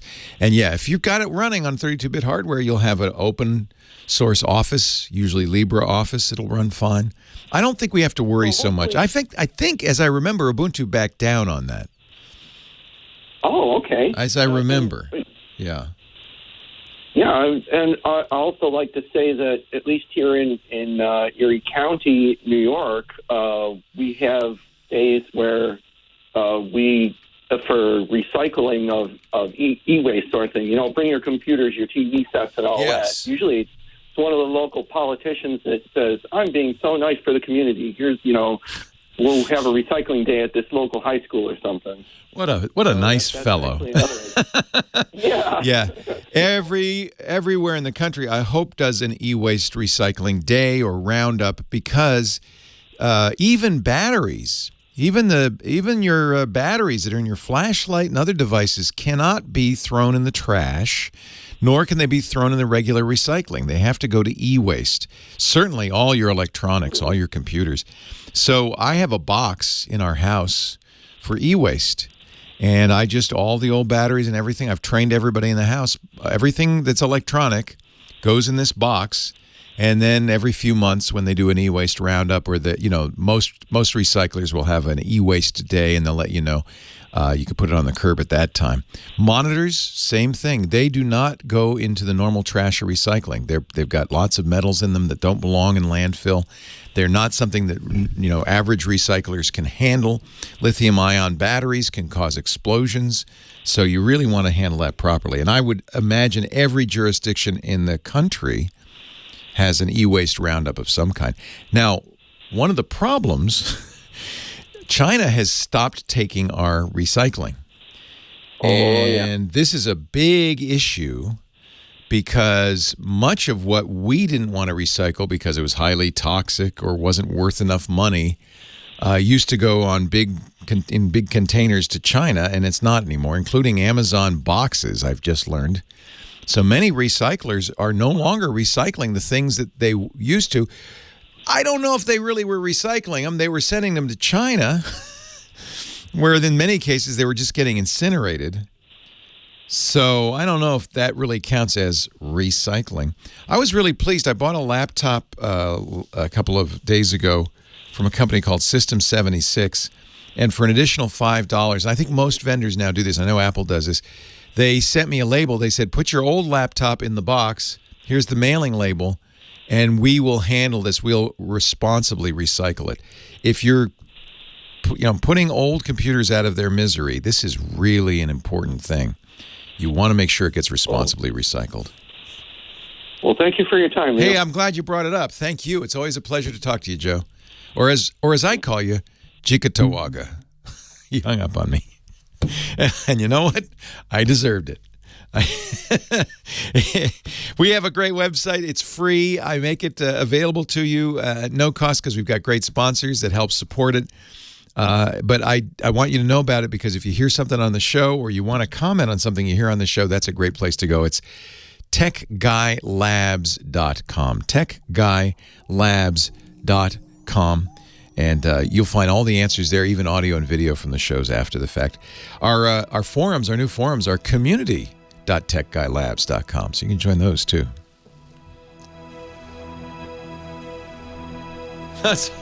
Wait a minute. R. Chandra, you're Joe in Chickatawaga? Handles and names, they just don't seem to go together. Baconator 26, I saw you in the forums. Not yet. Be patient. I'm doing a radio show, Keith. Keith really wants the code, doesn't he? R. Chandra is Chickatawaga. Chickatawaga. I think you should change your nick to Chickatawaga. Silicon salvage near Knott's Berry Farm. Nice. They buy the scrap. That's even better. Yeah, because there's a lot of gold, believe it or not, if you know how to know how to do it. Chickatawaga. Oh, I always say it wrong. I thought it was Chickatawaga. Chickatawaga. Chickatawaga. That's how it's spelled. So I should probably say it that way. Chickatawaga. Chickatawaga. Yeah, no, I apparently haven't updated this computer in some time, so I'm running all my updaters. And as soon, oh my God, Emacs is even out of date.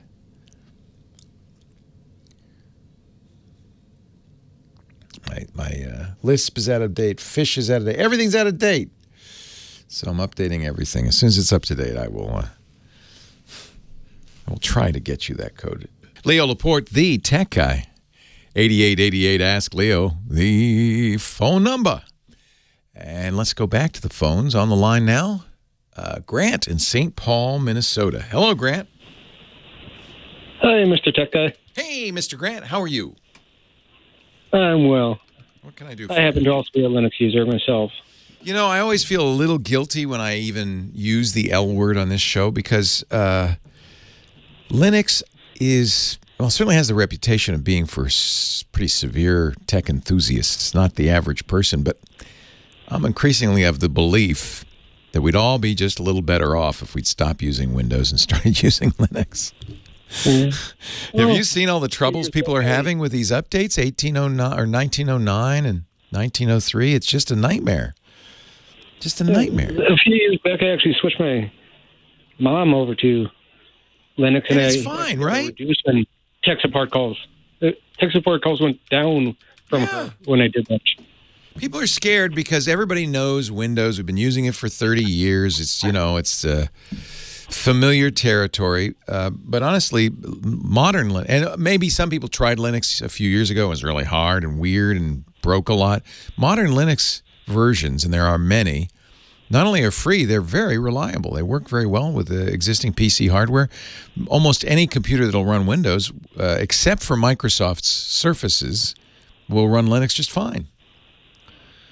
But that's not why you called. Why did you call? I really like this idea of a VR desktop experience. Really? Do you want to wear virtual reality goggles all the time? Yeah. And use that as my desktop. Well, that's certainly what Microsoft talked about for a while. I think they're backing off of it now with HoloLens. There's a whole Windows 3D environment that goes with HoloLens. But I think they're backing off of it. And VR was all the rage a couple of years ago. It's like 3D was all the rage 5 years ago. While it's not going away, I do think VR, people are stepping back from a little bit saying, well, okay, we still got a way to go. Part of it is wearing that visor, especially for virtual reality, because in virtual reality, once you put the visor on, those two screens in front of your eyes, you can't see the world around you.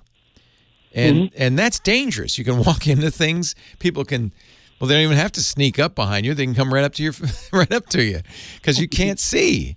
And so you're a little vulnerable. I think that's psychologically not good. Of course, there's still the problem of VR sickness that has not been solved for a variety of reasons. Augmented reality, which is what Microsoft's working on, they call it mixed reality, is maybe a little better. You at least see the world around you. And I think augmented reality user interfaces are coming, and they're coming for Windows first. If it works out, if Microsoft, proves its value and people show some interest, others will follow. Apple has already been talking a lot about augmented reality. And so we know, in fact, there's a rumor Apple might next year announce some sort of spectacles, augmented reality spectacles. The nice thing about those is you can wear them all the time. They're like regular glasses, but they superimpose information on the world around you.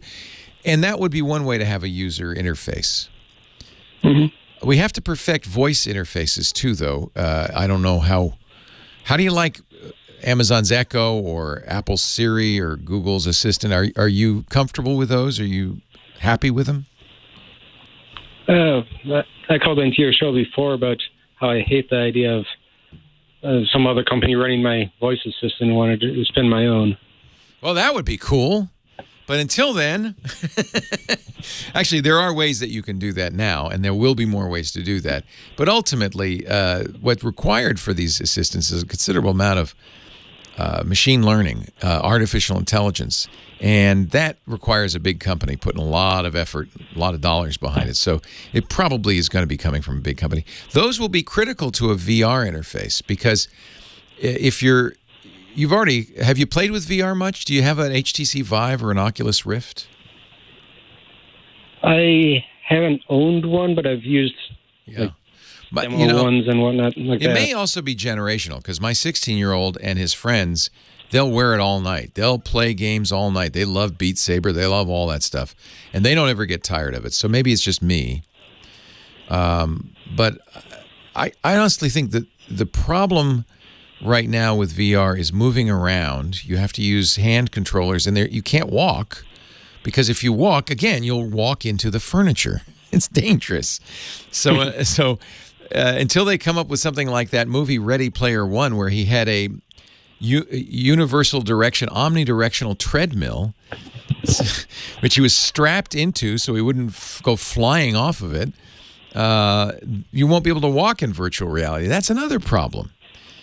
Augmented reality, at least you can walk around because you can see stuff and you can be in the real world, and it's the reality. Your Minecraft game or your informational interface or your Windows Start menu can be superimposed and you can use it. But I honestly think, okay, so now imagine this. Now you've got the spectacles. You can see your universal Start menu. You're looking at it.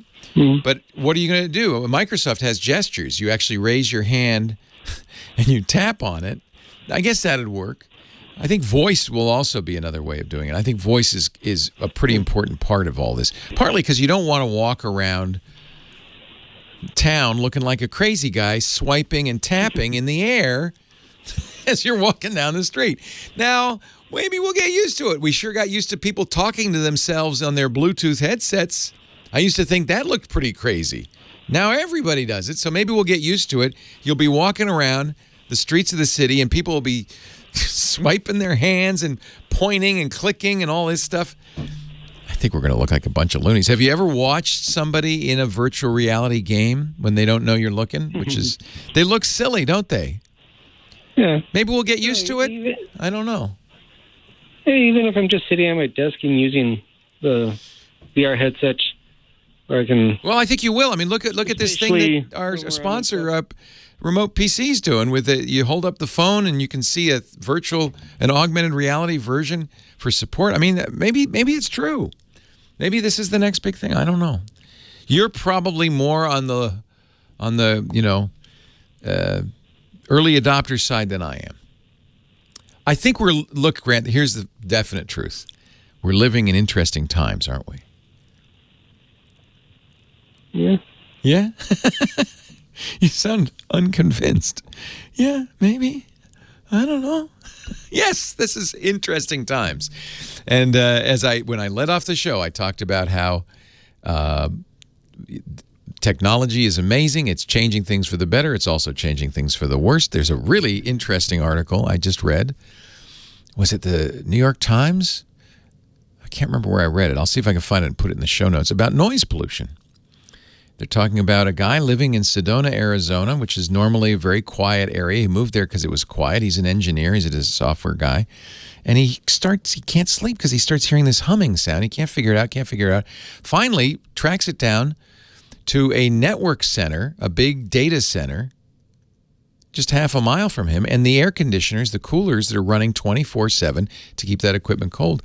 And the article talks about the fact that we have lots of stuff like that now. Background noise, constant background noise, not just highways and cars, but air conditioners, electronics, the hum of power lines, and all of this, which is required for our brave new world. All of this is also causing health problems and annoying people. We live in interesting times. There's good, there's bad. We got to make sure we steer it in the right direction. 8888 Ask Leo. I'll put that article, if I can find it, on the website, techguylabs.com. Techguylabs.com. More of our show coming up. Actually, the last segment right after this.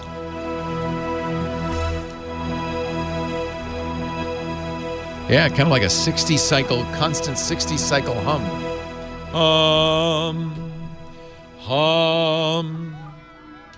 Thank you, everybody, for letting me be my geek self again. Thanks to Lady Laura, our musical director. She holds the baton like no one else. Thank you, Laura. Thanks also to Kim Shaffer, our phone angel, answering the phones. And most importantly, thanks to you for being here. I've been referring everybody to the Tech Guy Labs website all day, not knowing. The website seems to be broken. I don't know what's going on. We're calling somebody to see, but it does seem to be completely broken at this point. So don't worry, it's broken but not lost. We will fix it and it will be back. And I hope James has been writing everything down by hand. And James DeRuvo, who takes notes about the show and puts them up there. We'll get that fixed. I promise. We will get that fixed. 8888 Ask Leo, the phone number. I don't know why I'm giving it to you. It's the last segment of the day. And I have plenty of calls. But, keep it for future reference. Just like techguylabs.com. Keep it for future reference. Maybe we'll get that fixed. I put our studio engineer, the guy in charge of the website, in a car. He and his wife are moving back to Boston. I put him in a car a couple of days ago. I haven't seen him since, and of course the site goes down immediately. Rich, Worcester, Mass. Hello, Rich. Hey, hold on. Hold on. Come on over to the phone. Okay, I got the phone now. You're watching the Pats, aren't you? I could tell. No, I'm not watching the Pats. I'm drinking a glass of wine. Good, even better. Combine the two, and you got heaven. Yeah, right. Hey, Leo, got a question for you. Yes, sir. I have an iPhone 6S, and my son has an iPhone 7. I did the 13.1.2 update, and after that being done, I'm getting 25 emails on both iPhones and on the iPad. I called Apple support on the phone for over an hour with some woman. I mean, wait a minute. You're getting, what do you mean? What's going on? You're getting 25 emails. What do you mean? All emails that go back 3 years. Oh, you're getting old emails showing up on the phone. Yeah. Who's your email provider? iCloud or whatever you call it. Oh, it's Apple. Okay. Yeah, well, then it's good because then you can blame Apple. That's convenient. They can't even resolve the problem. Are you getting any modern emails or just old email? They're all old stuff. You're not getting any new stuff? No. She said to me, I gave her control of the phone. She had the phone. She's doing her pointer, doing all this stuff. And she comes up with, well, we're going to go to Sent Mail and delete it from there. It didn't delete anything. Have you tried logging in on the web on a computer to your iCloud account? Do what? So iCloud also has a web interface in the browser. So go to a computer, a laptop, any computer, and log into your account. You'll be using your iCloud email and your iCloud password. And you can look at the email there. And that's the first thing to do is see what your email looks like on iCloud. My guess is it's going to look normal. The good news is you can then use iCloud if you need to see email or answer email. You can use it as an email client. So just like Gmail or anything else, iCloud email has a web interface. Oh, so you don't want to use it on your iPhone? do it on. Well, your problem is with your iPhone right now. You totally can use it with your iPhone. There's something weird going on with your iPhone. I just want to make sure that what we're trying to do is figure out what's wrong.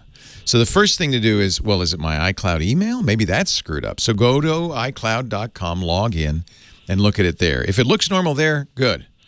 If it doesn't look normal there, then it has nothing to do with the iPhone. Something else is going on. Yeah, we went through all the inboxes. I got like 3 of them. We went through all the mail in there.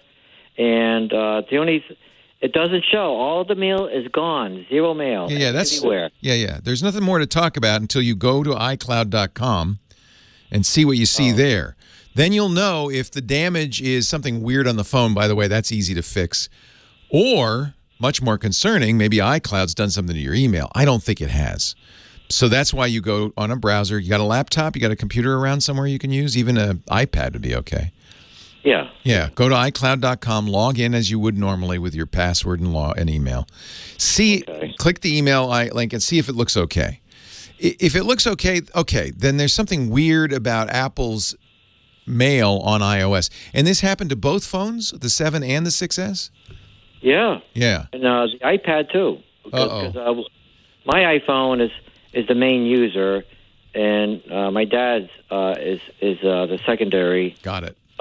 User, but they all got it. They all got the 25 emails that I can't delete. And I went into it. I could read the emails, the 25 or so. Could be over 30, but when I went to go, she told me how to delete them, and I did delete them. Yeah, don't do that. She's wrong. You talked to the wrong person. Okay. I'm glad you called me. Look at it online, because that is, when you're looking at it in iCloud, that's like the official version of it. Right. Got you. So that's what you want to see. It's like going to Gmail. So the reason you need to do that is we're trying to figure out, is the problem with your actual email? If that's another issue. It's not your phone. Or is the problem with your phone? Now, if it looks okay online, then the problem's with your phone. It is possible that the phone got so screwed up somehow, and that can happen. Anytime you do an operating system upgrade, you're pulling the tablecloth out from under all the china and then putting in a new one. A few forks might go missing, right? So it's possible that did happen. And unfortunately, the way iCloud Mail works, and you kind of want it to be this way, but in this case, maybe not, any change you make on the phone also is reflected in your mail on the iCloud. So I want you to go there and look and see what's going on. With any luck, your mail looks normal, everything's there, you're fine. In that case, it just means that the data stored on your phone is damaged, is corrupted. That we can understand. You did a lot of changes to it. The data is stored just like on any computer. It's stored on the, hard drive of the phone, for want of a better word. Maybe it's stored in some kind of secondary. It got corrupted, In fact, every email program except Apple's Mail has a way to rebuild the index for an email store, because this is not uncommon. With Apple's Mail, it's a different problem. If it's got, so I don't want to go too much into this because I don't know what's wrong. But if it's okay on the web, that means that the representation of it on your phone is damaged. Most likely, rebuilding, re-indexing that email database will fix everything. You're good to go, and you can move on with your life. Yeah, I know what you're talking about. Thanks. Does that kind of make sense? Leo. Yeah. Yep, it does. Yeah. It does. Leo, you were trying to wrap yourself around this big word there for some. I think you were talking about Indian sting. Can you wrap yourself around Webster Lake Chagog, or whatever they call it? So we have, and Joe calls all the time, and apparently I've been pronouncing the upper New York State town of Chickataga wrong. I call it Chickatawaga, which I think is a better name. If I were them, I'd rename it.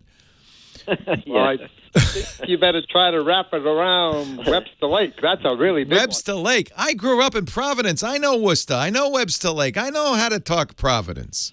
All right. All right. I was in Worcester last week. Really? Yeah. Wow. We were in Boston. We were doing an event. I drove down to Cranston to see my ma. Had a coffee milk on the way and a hoagie. Hey, it's by good. By the way, Leo, Worcester's going to be an 18-hour city now, I guess. What's that mean? Oh, yeah. I'm serious. An 18-hour city. People. High class? High class. Oh, that's no good. Downtown. They won't. They'll start calling it Worcestershire. Sure. Yeah, right. Like the sauce. So Don't forget, Leo, we have the Paw Sox coming into Worcester. I love the Paw Sox. They're my guys. What I don't know is how many games did they play this year, and how many did they win, and how many did they lose? You think I know? I live in California now. Is Rich the dad? What's your son's name? Jay. Jay, nice to talk to you both. Hey, same here. Take Hey, you care. know what? I found out on the internet that the Paw Sox lost. Did you ask Siri? Games. They only won like 50-something. Oh, man. Oh, that's depressing. I'm Leo Laporte, the tech guy. Boy, I had fun today. Thank you for joining me. We'll see you next time. Have a great Geek Week. Well, that's it for the Tech Guy Show for today. Thank you so much for being here.